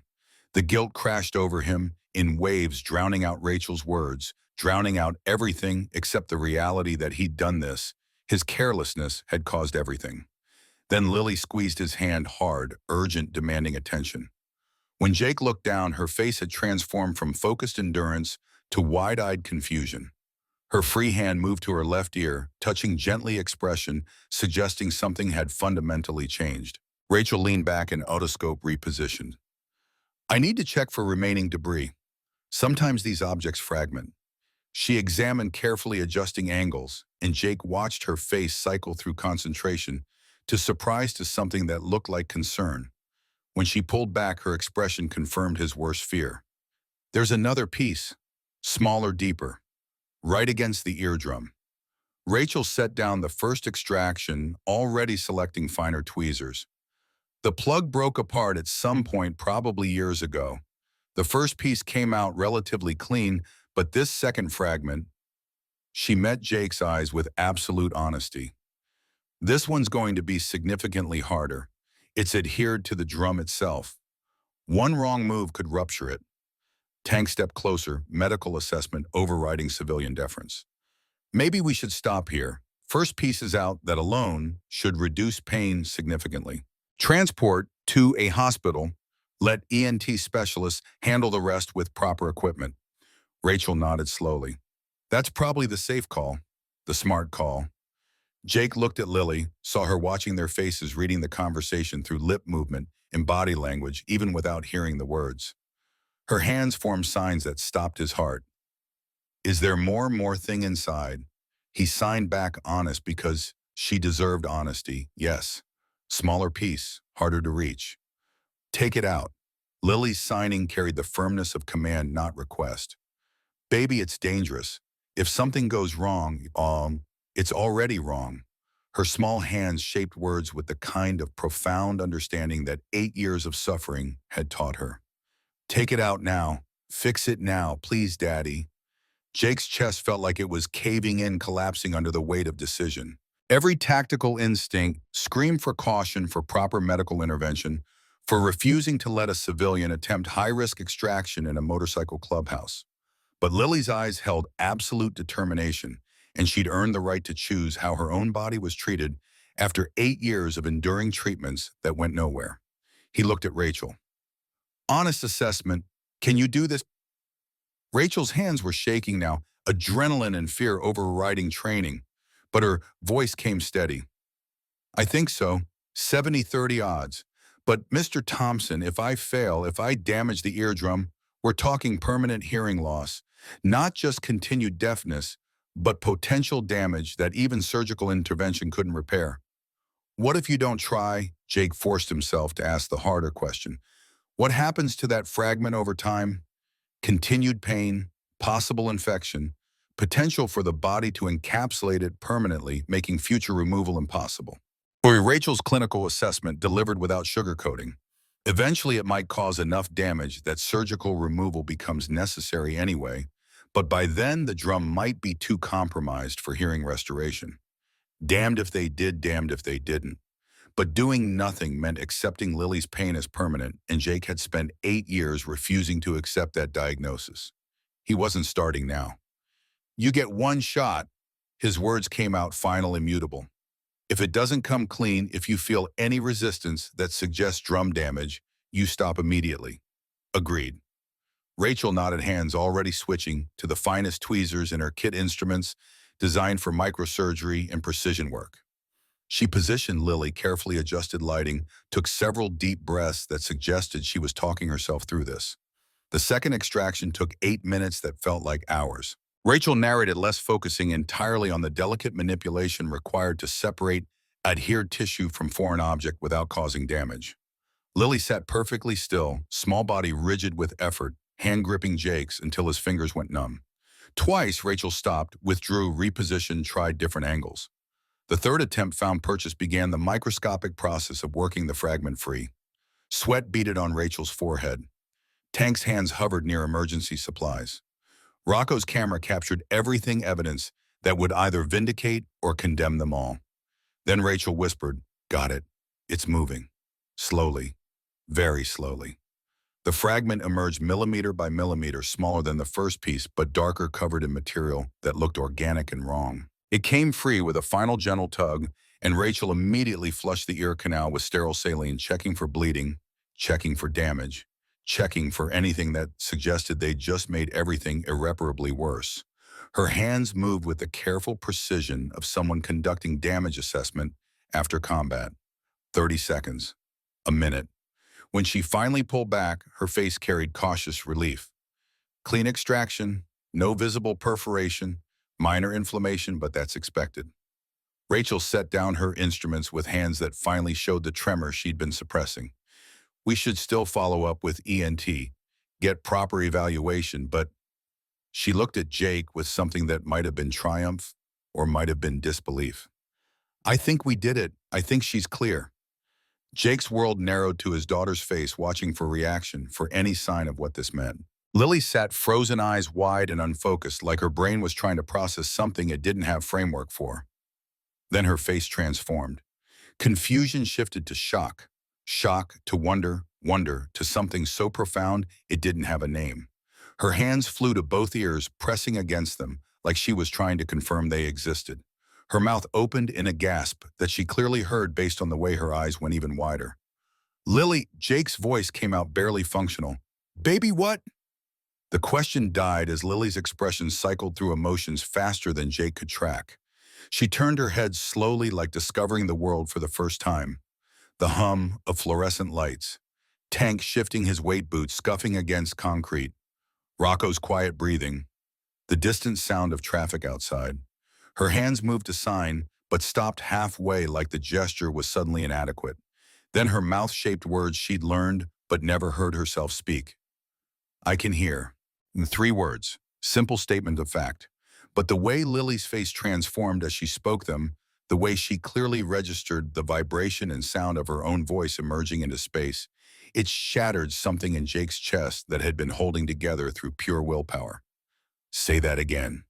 His words came out rough, broken, barely intelligible, through the tears he couldn't control anymore. Baby, please say that again.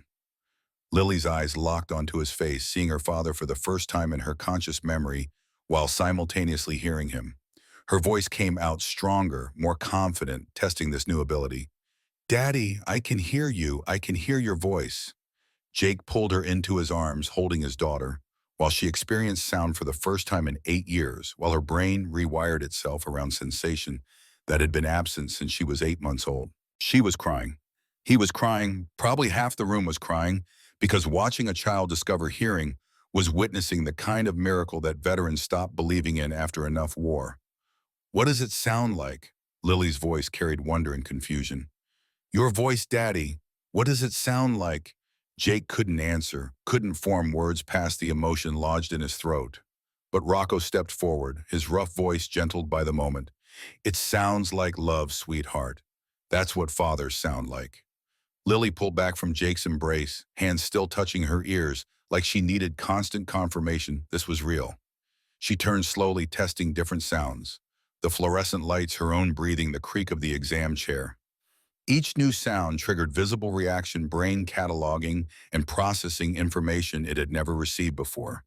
Then she looked at Rachel, focus sharpening with purpose. She crossed the space between them with the unsteady walk of someone navigating a world that had fundamentally changed, and wrapped her small arms around the waitress, who'd given her back something she'd never known she'd lost. Rachel folded around Lily like a shield, her own tears finally breaking through professional composure. Jake heard her whisper, "You're so brave. You're the bravest person I've ever met." Lily pulled back just enough to speak, testing her voice, hearing herself, "You fixed me." "No, sweetie." Rachel's hands moved to sign along with her words, "Habit from the examination. I just removed what was blocking you. You were never broken, just blocked." The distinction mattered, Jake realized. His daughter hadn't been defective or damaged or unfixable. She'd been obstructed, prevented from accessing abilities that were always there waiting. 8 years of specialists treating the symptom instead of identifying the cause. 8 years of assuming complex pathology when the answer was simple mechanical blockage. Tank moved closer, medical assessment overriding emotional response. "Lily, I need to check your ear, make sure everything's okay. Is that all right?" She nodded, allowing him to examine with the otoscope, conducting professional evaluation now that the amateur intervention was complete. His expression stayed neutral, careful, until he finally pulled back with something that looked like grudging respect.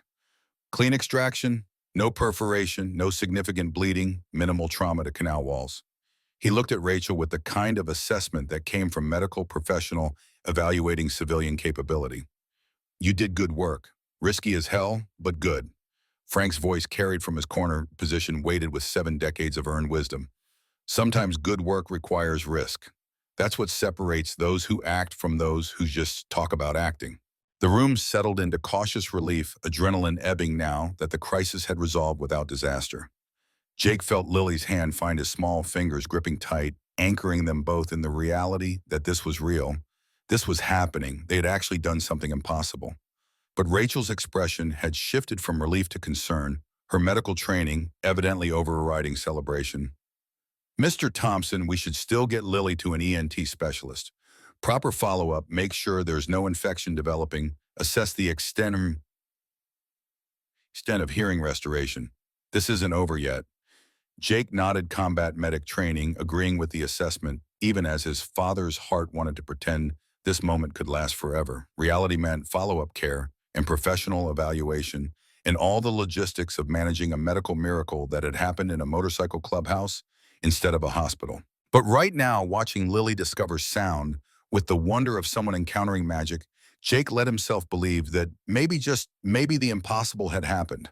That a waitress with a notebook and a veteran with nothing left to lose had found the answer that 23 specialists missed. That his daughter might actually be okay. The only way out is through, and they just crashed through a wall that had been standing for 8 years.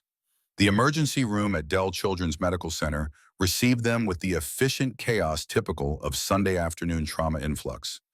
Jake carried paperwork that documented 8 years of failed diagnoses, while Lily gripped his hand and experienced hospital sounds for the first time: the beeping monitors, the overhead pages, the controlled urgency of medical personnel moving between crises. Her eyes tracked everything with the fascination of someone discovering that the world contained layers of information she'd never accessed before. Patricia Chen, the ENT specialist on duty, arrived within 20 minutes of their admission. Mid-40s efficient movements that spoke to decades of pediatric emergencies, she examined Lily with the focused attention Jake recognized from his own combat medic training. The otoscope went in at multiple angles while Dr. Chen's expression cycled through clinical assessment to visible surprise. Mr. Thompson, who performed this extraction, her tone carried professional curiosity rather than accusation, but Jake felt the question land with the weight of potential legal consequences. He kept his answer factual, Ranger direct. Someone with medical training who saw what 23 specialists missed. Dr. Chen pulled back from her examination, studying Jake with the kind of attention that missed nothing. This was high risk. Whoever did it understood anatomy well enough to avoid perforation, but we're talking millimeters from permanent damage. You understand how close this came to disaster. I understand my daughter lived in pain for 8 years because trained professionals kept telling me nothing could be done. Jake's voice stayed level through force of will. I understand a civilian with a notebook saw a pattern that expensive equipment and prestigious degrees missed. And I understand that right now my daughter can hear for the first time in her conscious memory. So yeah, I know it was risky. Worth it. Silence hung between them, weighted with professional judgment and parental desperation. Then Dr. Chen's expression shifted fractionally, something that might have been respect, breaking through clinical reserve. The extraction was clean, remarkably so given what I assume were improvised conditions. Minor inflammation, no significant trauma, eardrum intact. She turned to Lily, speaking slowly so the child could read her lips while adjusting to processed sound. Lily, I'm going to run some hearing tests.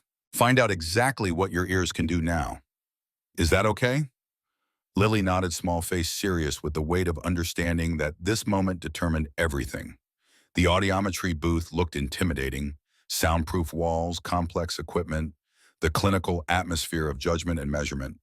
But she entered without hesitation, sat in the chair, with the posture of someone who'd learned to endure medical procedures through sheer determination. The testing took 90 minutes. Jake watched through the observation window while Dr. Chen ran Lily through increasingly complex audio assessments, tracking response patterns and frequency ranges. Each time Lily pressed the button indicating she'd heard a tone, Jake felt something in his chest tighten and release simultaneously: hope and terror braided together into something that defied simple categorization. When Dr. Chen finally emerged from the booth, her face carried an expression Jake couldn't immediately decode. Professional neutrality warring with something that looked like carefully controlled amazement. Mr. Thompson, your daughter has perfect hearing in her left ear. Pure tone average of 15 decibels across all frequencies, which is actually better than typical for her age group. She pulled up charts on her tablet showing waveforms and data points that meant nothing to Jake but apparently meant everything to medical assessment. Whatever was blocking her ear canal provided complete mechanical obstruction. Remove the obstruction, restore the function. It's that simple and that miraculous. Jake's knees went weak. He'd spent 8 years preparing for worst-case scenarios, building emotional armor against disappointment, accepting that hope was a luxury he couldn't afford. Having that armor, suddenly proven unnecessary, left him unsteady, adrift in territory he didn't have maps for. And the right ear, he forced himself to ask the complete question, needing full intelligence, even when partial victory felt overwhelming. Also normal, it was never affected by the obstruction, which suggests the hearing loss diagnosis was based entirely on Lily not responding to sound because she couldn't hear it through the blocked ear and had learned to tune out the hearing ear to avoid the painful confusion of partial input. Dr. Chen's fingers moved across her tablet, pulling up historical records. Every previous audiometry test was compromised by the obstruction, creating false negatives. They were testing for bilateral sensorineural loss when what she actually had was unilateral mechanical blockage that her brain had adapted to by essentially shutting down auditory processing completely. The explanation washed over Jake in waves of validation and rage. 8 years. 8 years of specialists running tests that were fundamentally flawed because they'd accepted the initial diagnosis without questioning the methodology. 8 years of his daughter suffering because no one had thought to verify that the equipment was measuring what they thought it was measuring. But rage could wait. Right now, Lily was emerging from the testing booth with Dr. Chen's assistant, her face carrying the cautious hope of someone who'd survived the examination without new trauma. Jake knelt to her level hands, ready to sign, but Lily spoke first, testing her voice, hearing it properly for the first time. "Did I do okay?" Her words came out careful, shaped by years of speech therapy, but now informed by actual auditory feedback. "You did perfect, baby." Jake's voice caught halfway through emotion, overwhelming tactical control. "Dr. Chen says your hearing is perfect. Both ears. Everything works." Lily's expression transformed, slowly processing information that contradicted 8 years of lived reality. Her hands moved to her ears again, that repeated gesture of confirmation, making sure this wasn't dream or delusion. "I'm not deaf anymore." "You were never deaf, sweetie." Dr. Chen knelt beside them, her professional demeanor softening into something more human. "You had something blocking your ear that prevented sound from getting through. Now it's gone, and your ears work exactly like they're supposed to." The distinction mattered, Jake realized. His daughter hadn't been broken or defective. She'd been obstructed. Remove the obstruction, restore the function. Simple mechanics disguised as complex pathology because no one had looked from the right angle. Dr. Chen stood, returning to clinical mode. "I'm prescribing antibiotic drops as a precaution against infection. Follow up in 1 week for reevaluation." And Mr.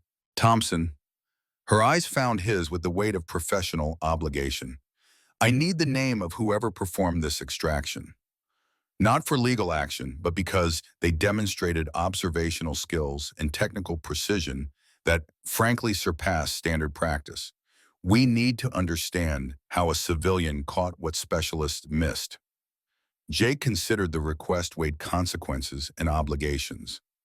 "Her name is Rachel Hayes, former nursing student, works as a waitress, spent 4 months documenting my daughter's pain patterns before she identified the obstruction. I'd like to speak with her." Dr. Chen pulled out a business card, handed it to Jake with the formality of professional networking. Not as investigation, but as consultation. What she saw, how she saw it, that's knowledge that could change diagnostic protocols for pediatric cases.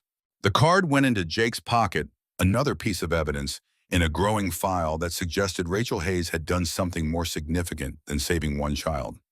She'd identified a gap in medical practice, demonstrated that observation trumped equipment when equipment was pointed in the wrong direction. By Monday morning, Rocco's video had gone viral in the way that only genuine human interest stories could achieve. The Steel Ravens MC Facebook page exploded with shares and comments, the footage of Lily hearing her father's voice for the first time, cutting through algorithmic noise to hit something raw and universal. Local news picked it up first.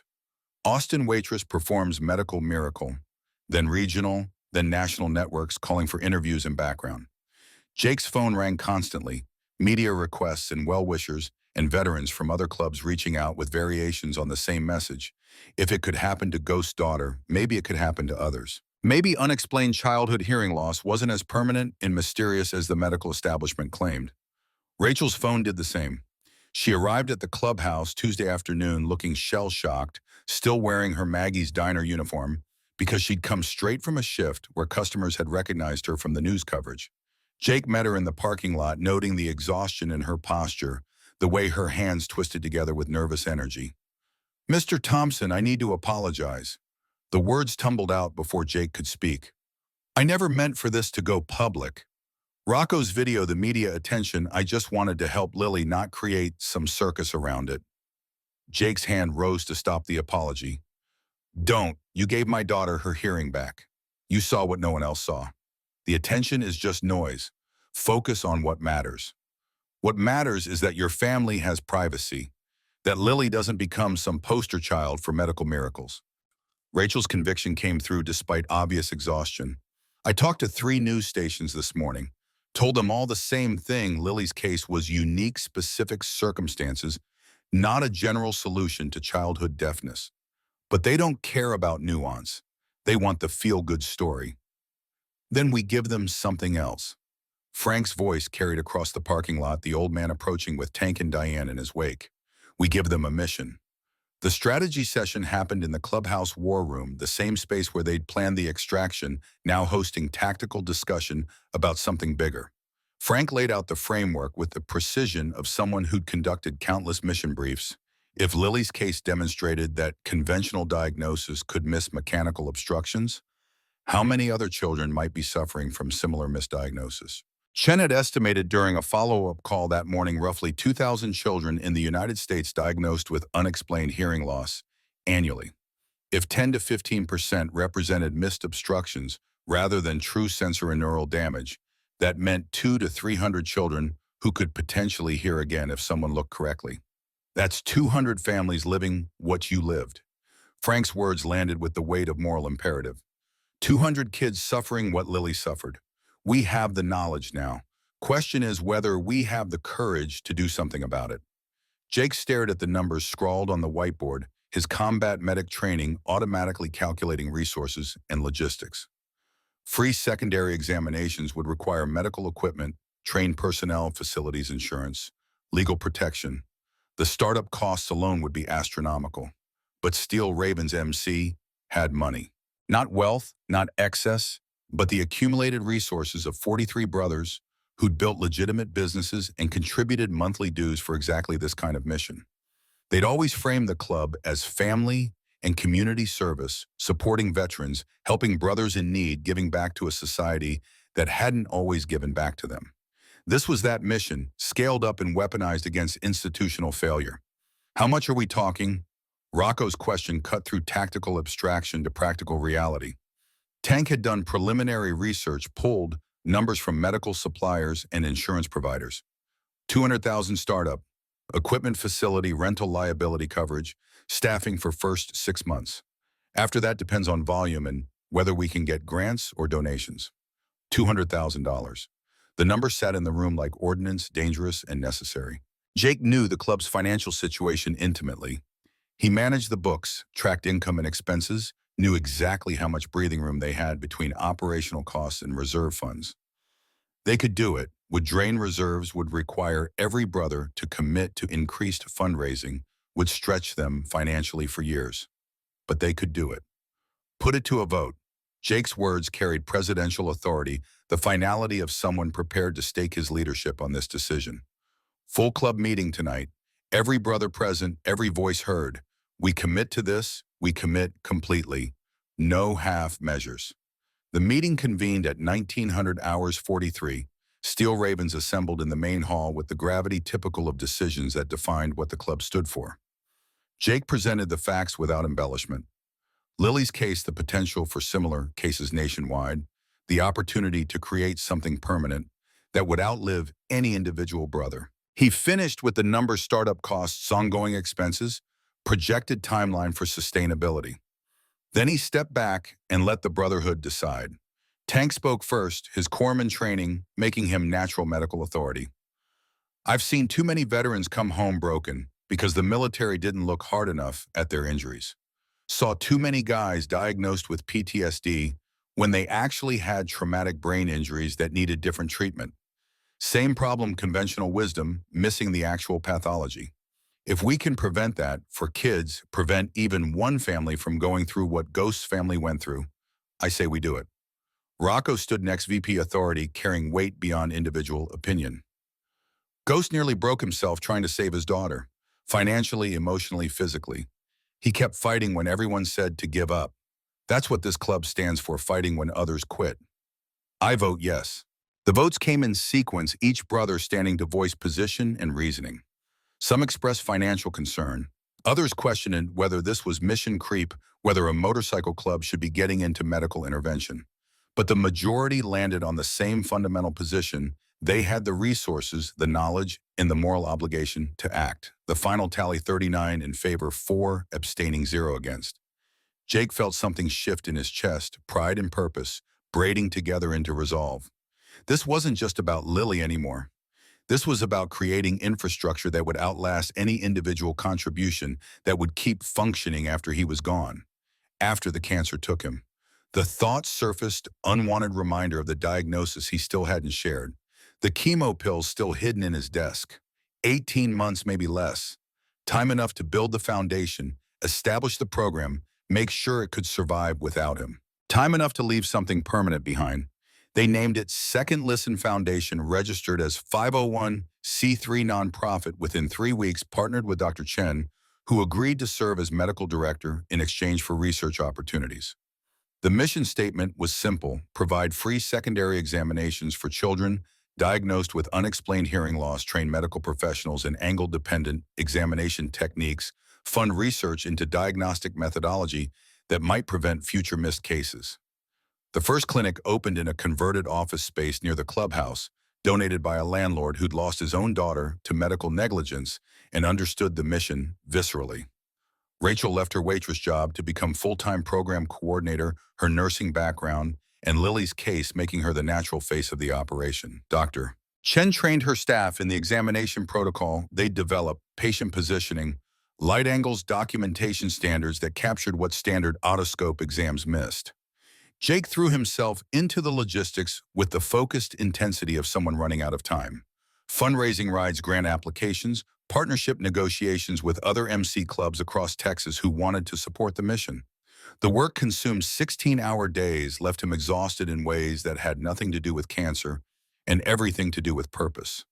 Lily became the foundation's unofficial mascot, though Jake strictly limited her media exposure. She appeared at the clinic opening, cut the ribbon with scissors almost too big for her hands, spoke 3 sentences that the assembled news crews broadcast nationally.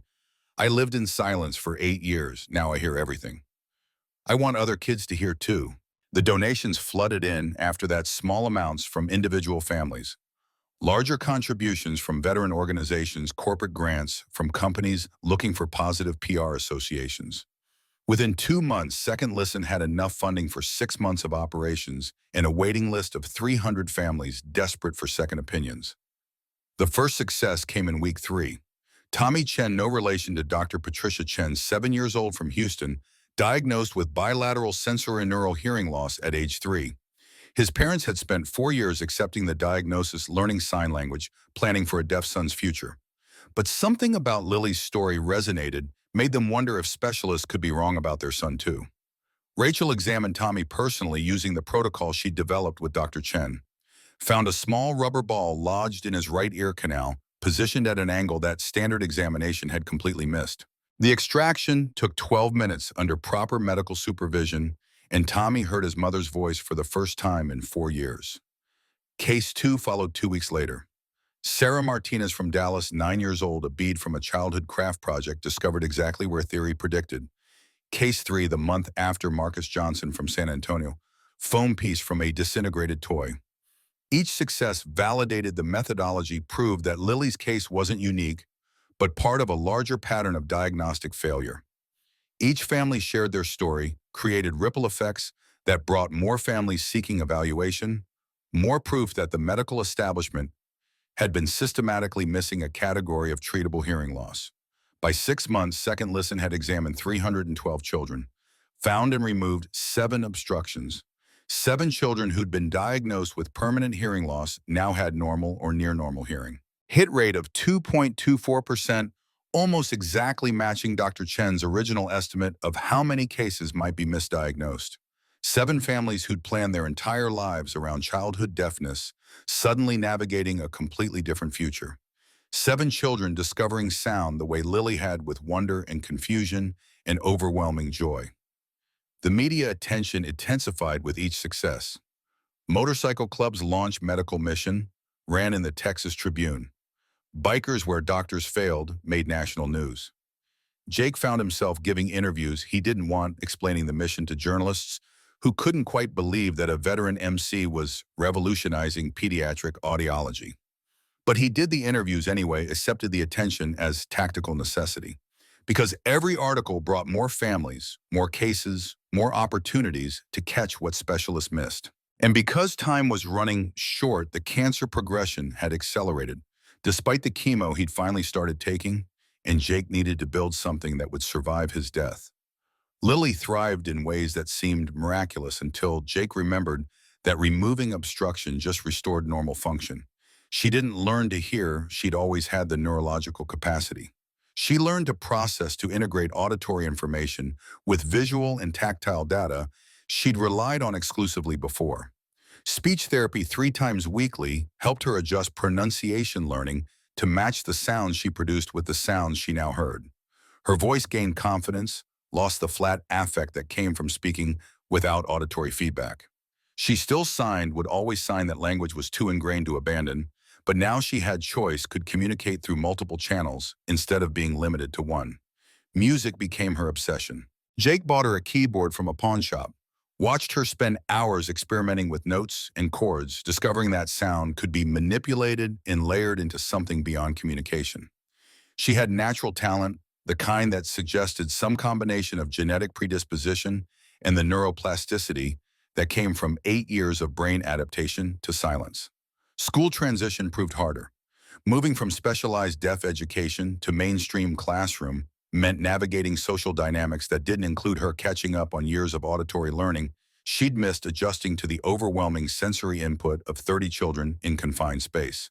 She came home exhausted those first months, overwhelmed by the sheer volume of information her brain now had to process. But she adapted. Children were resilient when given support and time, and Lily had both. By 3 months post-extraction, she'd caught up academically. By 6 months, she'd made friends who didn't know her as the deaf girl, but as Lily, who was weirdly good at piano and signed when she got excited. Jake watched his daughter bloom into someone he'd never seen before, confident, verbal, engaged with the world in ways that silence had prevented. He documented it obsessively, took videos and photos and written notes, building an archive for the daughter who would grow up after he was gone. The cancer progressed despite treatment. Jake felt it in the weight loss he couldn't prevent, the fatigue that no amount of coffee overcame, the pain that ibuprofen barely touched. The oncologist adjusted his chemo protocol twice, chasing remission that remained stubbornly out of reach. 18 months became 12, became 6, the timeline compressing as tumors that should have responded to treatment continued growing. He told Rocco first, 6 months after Lily's extraction, when hiding the deterioration became impossible. Broke the news in the same office where they'd examined Rachel's napkin, same matter-of-fact delivery he'd used for any tactical briefing.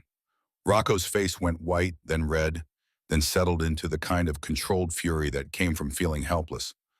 "How long have you known?" "Since before Lily's surgery. Got diagnosed 3 weeks before Rachel approached us." Jake heard his own voice come out flat, emotionless, the Ranger discipline that kept feelings contained until mission completion.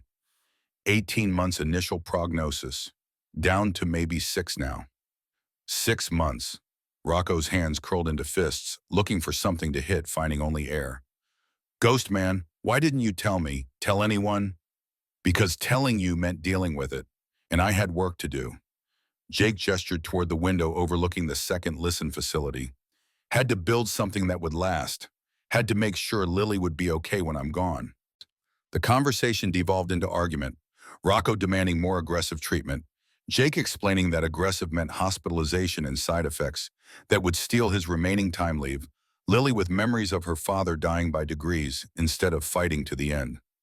They went in circles for an hour before reaching the only conclusion that mattered: Jake was dying, and no amount of argument would change that trajectory. But what they could change was what happened after. Guardianship papers were filed. Rocco and Maria would take Lily when Jake was gone, give her the stable home and family structure she'd need. The club would continue funding her education, make sure she had resources for whatever future she chose. Second Listen would keep operating Jake's name on the charter, but the foundation built to survive any individual loss. Legacy. That's what the last months became, building something that would outlast his limited time. Jake threw himself into expansion planning, secured partnerships with MC clubs in 6 additional states, trained new coordinators in the Rachel Hayes method of angle-dependent examination. By month 8, Second Listen operated in 12 states with 19 documented cases of successful obstruction removal, 19 children, 19 families, 19 lives fundamentally altered because one waitress had paid attention and one father had been desperate enough to trust her. Frank visited Jake's office one evening, 10 months after Lily's surgery, when the weight loss had become too obvious to hide and the pain medication couldn't quite mask the grimaces anymore. The old man settled into the chair across from Jake's desk with the careful movements of someone whose body had taken decades of damage and kept functioning anyway. "You're dying." Not a question, just observation of fact delivered with the bluntness of someone who'd watched enough men die to recognize the signs. Jake saw no point in denial. "Yeah. How long? Couple months maybe. Oncologist stopped giving timelines. Just focuses on pain management now." Frank nodded, slowly processing information with the tactical assessment that never really shut off. "Does Lily know?" "Not yet. Don't want her last memories of me to be watching me deteriorate." Jake's hands spread on the desk, surrendering to the reality he couldn't control. "Trying to stay functional long enough that when I tell her she sees her father, not a dying man." Stupid plan. Frank's assessment came without heat, just the observation of someone who'd earned the right to call out tactical errors. "Girl's not stupid. She knows something's wrong. Kids always know. You're just making her carry the knowledge alone instead of letting her help." The words landed harder than they should, found the guilt Jake had been carrying since he'd made the decision to hide his diagnosis. Frank was right. Lily had been watching him with increasing concern, had asked questions he'd deflected, had seen through the lies he thought were protecting her. "I don't know how to tell her." The admission felt like failure, like admitting he'd run out of tactical solutions. "How do you tell your 8-year-old daughter that you're dying, that she's about to lose the only parent who didn't abandon her?" Frank leaned forward, cane gripping between both hands, eyes carrying the accumulated wisdom of 7 decades lived hard. "You tell her the truth. You tell her that life isn't fair, that you'd fight this if you could, that you're sorry as hell, but some battles can't be won. And then you tell her what she needs to hear, that she's strong enough to survive this, that she has family who will watch over her, that you're proud of her not just for surviving, but for thriving." The words settled into Jake's chest, truth that didn't make anything easier, but made it clearer. He'd spent 10 months avoiding the conversation, protecting Lily from reality, but protection was just another word for leaving her unprepared. She deserved better, deserved honesty, preparation, the chance to say goodbye while there was still time. Jake told Lily on a Sunday morning, 2 weeks after the conversation with Frank, when the cancer pain had progressed to the point where hiding it meant lying constantly. They sat on the couch in their apartment, afternoon light streaming through windows.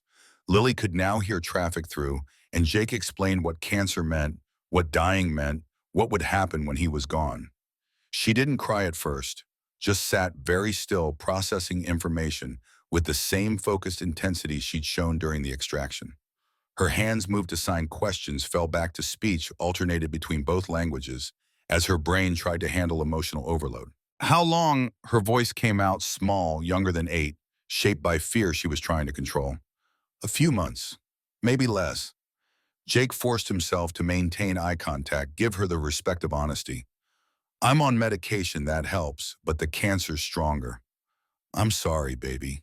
I'm so sorry. Is it my fault? The question hit like shrapnel, unexpected and devastating.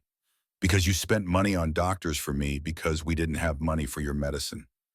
Jake pulled her into his arms, holding her, while she finally started crying, while 8 years of watching her father sacrifice everything for her well-being crystallized into guilt that she'd somehow caused his death.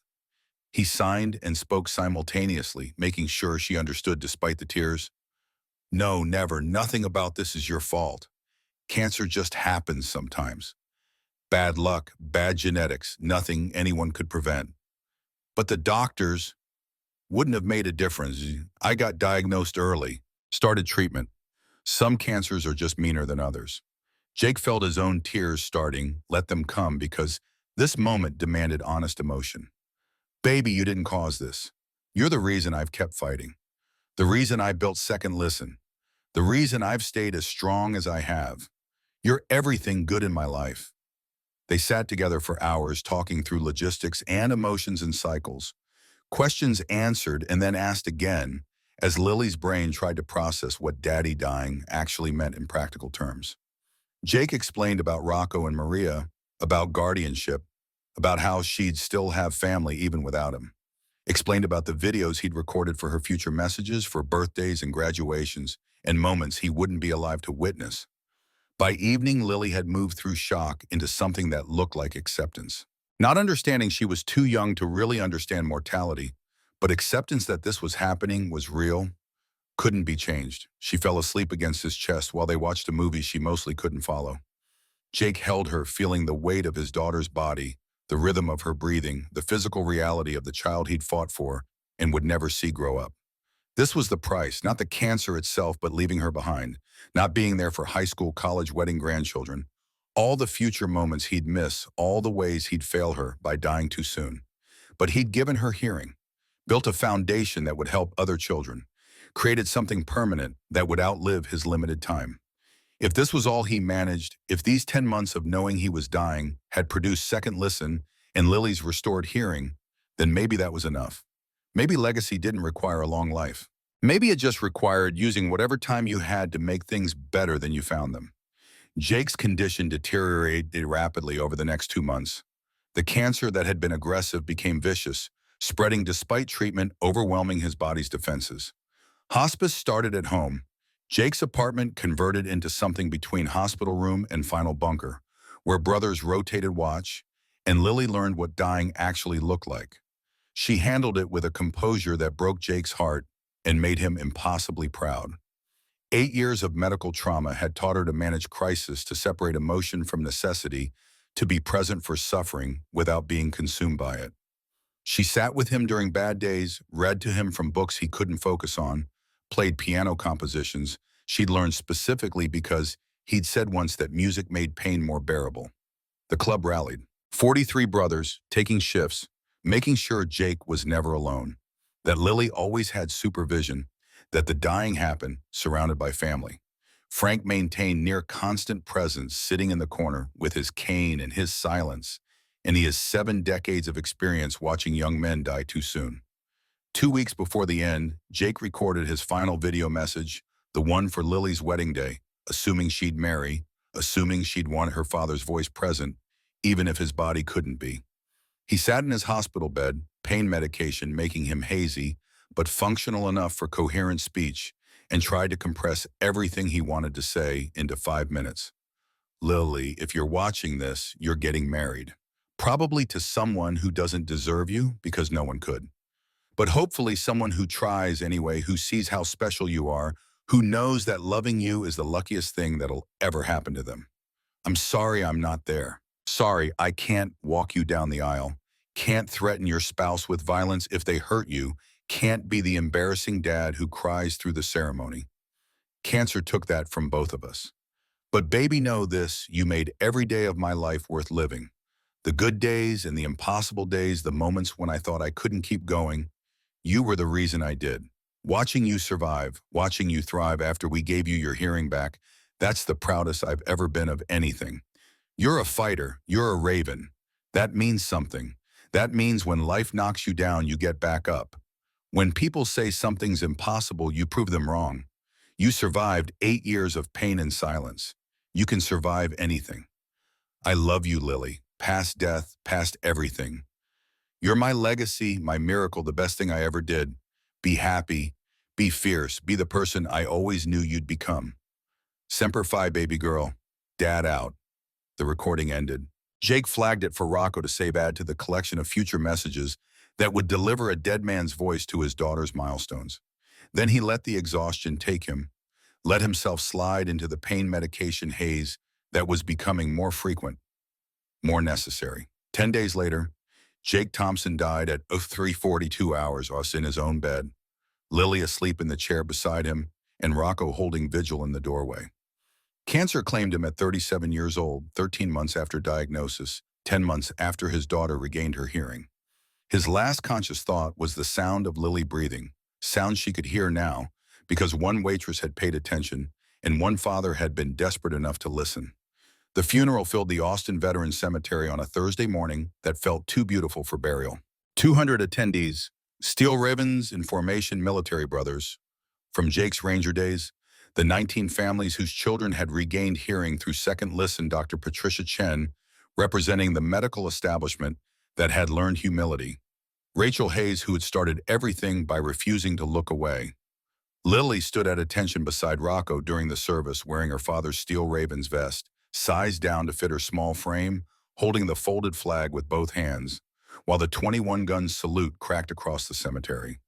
9 years old now, almost 10, already showing signs of the woman she'd become, her father's determination, her own hard-earned courage. Frank delivered the eulogy from the podium, leaning on his cane voice, rough with age and grief. Jake Thompson was a soldier, in war, in fatherhood, in life. He didn't just fight battles, he won them. When 23 doctors said impossible, Jake said, watch me. When cancer said you're done, Jake said not yet. He gave his daughter her hearing back, built a foundation that saved 19 children, created legacy that will outlive all of us standing here. That's not just achievement, that's immortality.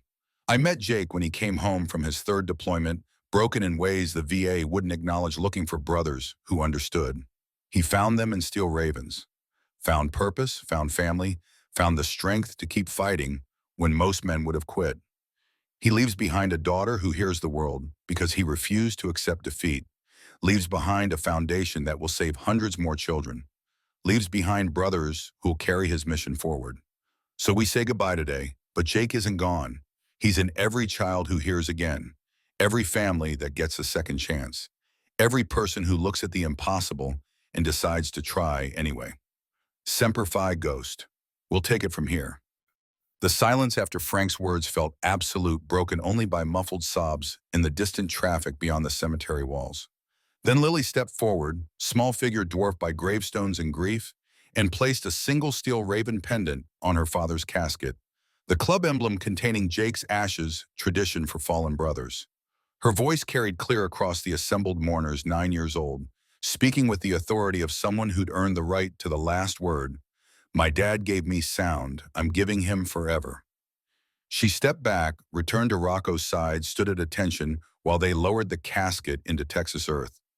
Didn't cry, not yet, maintaining the composure her father had taught her through 8 years of enduring the unendurable. The gathering dispersed slowly, mourners offering condolences to Lily and Rocco, sharing memories of Jake, promising to support Second Listen's continued mission. Rachel stood apart, guilt and grief written across her face, until Lily crossed to her with deliberate purpose. Miss Rachel, the child's voice carried the weight of important communication.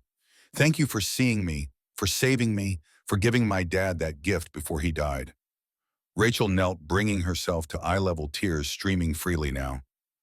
Lily, he was so proud of Second Listen, of the children we helped, of you for starting everything. Lily's hands moved unconsciously to sign along with her words, bilingual communication that would always be part of her. Don't feel bad, feel proud. You did what no one else could. The 9-year-old child comforting the adult who'd saved her. Rachel pulled Lily into a hug, both of them crying now, grief and gratitude, and the strange mathematics of loss that somehow balanced saving one life against ending another. 4 years passed in the rhythm of healing and growth. Lily turned 13 under Rocco and Maria's guardianship, navigating adolescence with the resilience that came from surviving childhood trauma. She excelled academically, particularly in sciences, showing aptitude for medicine that suggested her father's combat medic training had passed down through genetics or observation. Second Listen Foundation expanded to 47 states partnerships with MC clubs nationwide, creating infrastructure for systematic secondary examinations. Rachel completed her nursing degree at 30, then medical school at 34, specializing in pediatric ENT under Dr. Chen's mentorship. She defended her dissertation on angle-dependent examination techniques in pediatric audiology and emerged Dr. Rachel Hayes her journey from waitress to physician, driven by one child's case and one father's desperate trust. The numbers grew steadily, 11,847 children examined over 4 years. 67 obstructions found and successfully removed. 67 families whose children heard again because someone looked twice, looked differently, refused to accept unexplained as final diagnosis. The American Academy of Pediatrics added secondary examination protocols to official guidelines, citing Jake Thompson's case as the catalyst for systematic review of diagnostic assumptions. Medical schools began teaching the Hayes method, named for Rachel, despite her protests, recognition that observation skills mattered as much as equipment. Frank Callahan turned 84, still showing up at Second Listen board meetings, still offering tactical wisdom disguised as old man rambling. His Vietnam-era insights translated surprisingly well to nonprofit management, and his presence provided continuity between Jake's founding vision and the Foundation's evolving mission. Lily celebrated her 13th birthday at the clubhouse, surrounded by steel ravens who'd become uncles and aunts, family assembled through choice rather than blood. She'd grown tall, was developing her father's bone structure, showed signs of becoming the woman Jake had seen potential for, but would never meet. That evening, Rocco handed her the first of Jake's recorded messages, the one marked 13th birthday. Lily took the tablet to her room, closed the door, and heard her father's voice for the first time since the funeral. Lily, you're 13 now, officially a teenager. God help everyone around you. Jake's laugh carried through the speakers, sound Lily could hear clearly, now sound that existed only in recordings and memory.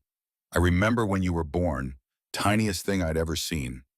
I held you in one hand, terrified I'd break you. Turned out you were the strong one all along. By now you probably hate school and love it simultaneously. You're probably dealing with boys or girls or figuring out what you want. You're probably wondering why your dad had to die and leave you with all this mess. I don't have good answers. Just the truth. I'm sorry. Sorry I couldn't stay. Sorry I'm missing this, missing you growing up, missing all the moments I wanted to witness. But Lily, know this, you're going to be fine. More than fine. You're going to be extraordinary because you already survived the impossible. Everything else is just logistics. Happy birthday, baby. I love you. Dad out. Lily played the message 3 times before crying, before letting herself feel the grief that had been managed and controlled for 4 years. 13 years old, becoming herself, carrying her father's legacy forward through existence alone. The Second and Listen annual gala happened in October, Lily's 16th birthday week at the Austin Convention Center. 500 attendees, medical professionals, MC Club members, the now 67 families whose children had been saved, media covering the foundation that had revolutionized pediatric audiology. Lily had volunteered to be keynote speaker, despite Rocco's concerns that she was too young, that the pressure was too much. But at 16, she'd earned the right to speak about her own case, to represent the mission her father had built from desperation and determination. She stood at the podium in a dress Maria had helped her choose, looking older than 16, carrying herself with confidence that came from surviving challenges most people never faced. The room fell silent as she began. My name is Lily Thompson. 8 years ago, I lived in silence. Today, I speak to you, not just with my voice, but with my father's voice. Jake Thompson was a soldier. He fought in wars overseas, but his greatest battle was at home. When 23 doctors said I'd never hear, my dad didn't accept it. He found a waitress named Rachel who saw what others missed. Together, they gave me this. She paused, listening to the room sounds, the ambient noise that had been absent for 8 years of her life. Sound. But more than that, they gave me a mission. My father died when I was 10. cancer. But before he died, he made sure I'd never be alone. He built this foundation. He trained doctors. He inspired bikers across America to become medical heroes. Today, 67 children here because of him. Tomorrow, it'll be more. That's not just legacy. That's immortality. She paused, letting the words settle, then delivered the announcement she'd been working toward. Today, I'm announcing the Jake Thompson Scholarship full medical school tuition for students from military or working-class families who want to specialize in pediatric ENT. Because my father believed that heroes don't need fancy degrees. They need courage. They need observation. They need heart. And I'm the first recipient. In 2 years, I start pre-med at UT Austin. In 6 years, I'll be Dr. Lily Thompson, continuing the work my father started.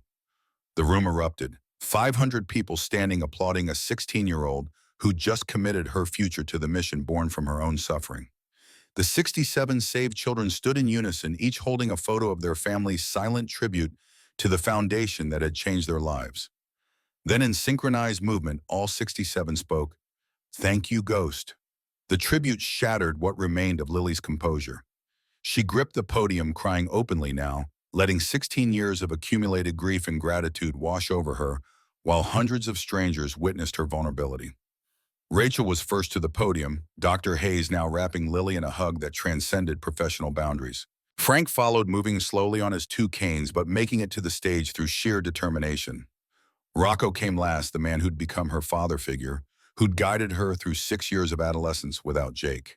They stood together while the applause continued, 4 people connected by one child's case, one father's desperate trust, one foundation built from tragedy into triumph. The Saturday tradition continued.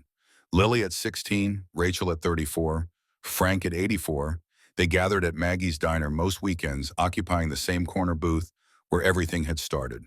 Same pancakes, same coffee, same comfortable silence of people who'd survived crisis together. A young father entered with his daughter one morning, the child about 7, holding her left ear, face twisted in pain. Lily's radar activated instantly, trained observation from growing up inside Second Listen's mission, from understanding that patterns mattered. She stood, approached their table with the confidence of someone who'd earned the right to intervene. "Hi, I'm Lily. Does the pain always happen on the same side?" The father looked up, startled by the teenager's directness. "Yes, how did you? And does she tilt her head at a specific angle?" Lily's eyes tracked the child's posture, reading body language that told its own story. "Every time. The doctor said it's recurrent ear infection, but the antibiotics don't." The father stopped, registering something in Lily's expression. "You know what this is?" Lily pulled a Second Listen card from her wallet. She carried them everywhere, now prepared for exactly these moments. "Come to this clinic Monday morning. Ask for Dr. Hayes. Tell her Lily Thompson sent you. We'll figure out what's actually causing the pain." The father took the card with trembling hands, reading the mission statement printed below Rachel's contact information. When he looked up, his eyes carried the desperate hope of someone drowning and suddenly spotting land. "Thank you, God, thank you." "Don't thank me yet." Lily's smile carried the hard-earned wisdom of someone who'd learned that hope required action, not prayer. "Thank me after we fix her." She returned to the booth where Rachel and Frank were watching with identical expressions of pride. The cycle continued. Another family directed toward help.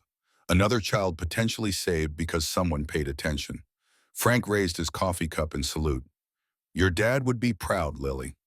"He is proud." Lily touched the steel raven pendant she always wore, the one containing Jake's ashes, the physical reminder that death didn't end presence. "I carry him everywhere. His mission, his determination, his refusal to accept that anything's impossible." Rachel reached across the table, squeezed Lily's hand. "You're just like him." "No." Lily's correction came gentle but firm. "I'm better. I'm him plus 16 years of living in the world he gave me." The distinction mattered. She wasn't replacing Jake Thompson. She was continuing him, extending his reach beyond the 37 years he'd lived, proving that legacy didn't require a long life, just a meaningful one. They finished breakfast while planning the week's schedule. Lily had SATs on Saturday, a Second Listen board meeting, Sunday school Monday through Friday, where she maintained a 4.0 GPA and led the pre-med club. Rachel had 3 surgeries scheduled, 2 new examiner training sessions, and a research paper deadline. Frank just had to keep breathing, keep offering wisdom, keep being the living connection to the Foundation's origins. Outside Steel Raven's motorcycles lined the parking lot, Rocco's bike tanks custom chopper, others belonging to brothers maintaining the tradition Jake had started. 43 men who'd promised to watch over Ghost's daughter, who'd turned that promise into infrastructure and mission and proof that brotherhood meant something beyond leather vests and weekend rides. Lily stood in the parking lot listening to the world Jake had given her. Traffic sounds, bird songs, distant music from a car radio, the rumble of motorcycle engines. All the ambient noise that had been silenced for 8 years that she'd never take for granted again. She pulled out her phone, opened the voice memo app, and recorded a message for her father's grave, something she did weekly. One-sided conversations with a dead man who couldn't respond, but somehow still listened. Hey Dad, 16 this week. Can you believe it that I can't? 6 years since you died and it still doesn't feel real. But I'm doing what you taught me. I'm fighting, I'm building, I'm looking twice when everyone else stops at once. Met another family today. Little girl, ear pain, wrong diagnosis. Sending them to Rachel. We'll figure it out. We always do. Second listens in 47 states now. 67 kids saved. Scholarship programs funded for 10 years. Everything you started, we're making bigger, making permanent. You'd be proud. I hope you're proud. I hope wherever you are, you can see what you built, what you started by refusing to give up on me. I miss you every day, but I hear you in every sound day, in every child who gets their hearing back, in every doctor who learns to look differently. You're not gone. You're everywhere. Love you. Talk next week. Lily out. She pocketed the phone, climbed onto the back of Rocco's bike. She'd gotten her own motorcycle license on her 16th birthday, Jake's old Harley restored and waiting, and they rode toward whatever came next. The mission continued. The legacy endured. Jake Thompson's war had ended, but the victory kept expanding, kept touching lives, kept proving that one father's desperate trust in a waitress with a notebook could change the world. 67 children heard because someone looked twice.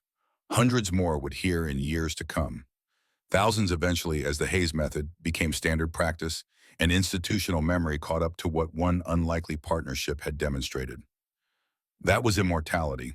Not living forever, but building something that did. Not being remembered, but creating change that outlived memory itself. Jake Thompson died at 37. But the sound of his daughter's voice, the mission he'd founded, the lives he'd saved through courage and determination, those things would endure long after the last person who'd known him personally was gone. That was enough. That was everything. That was the only victory that mattered.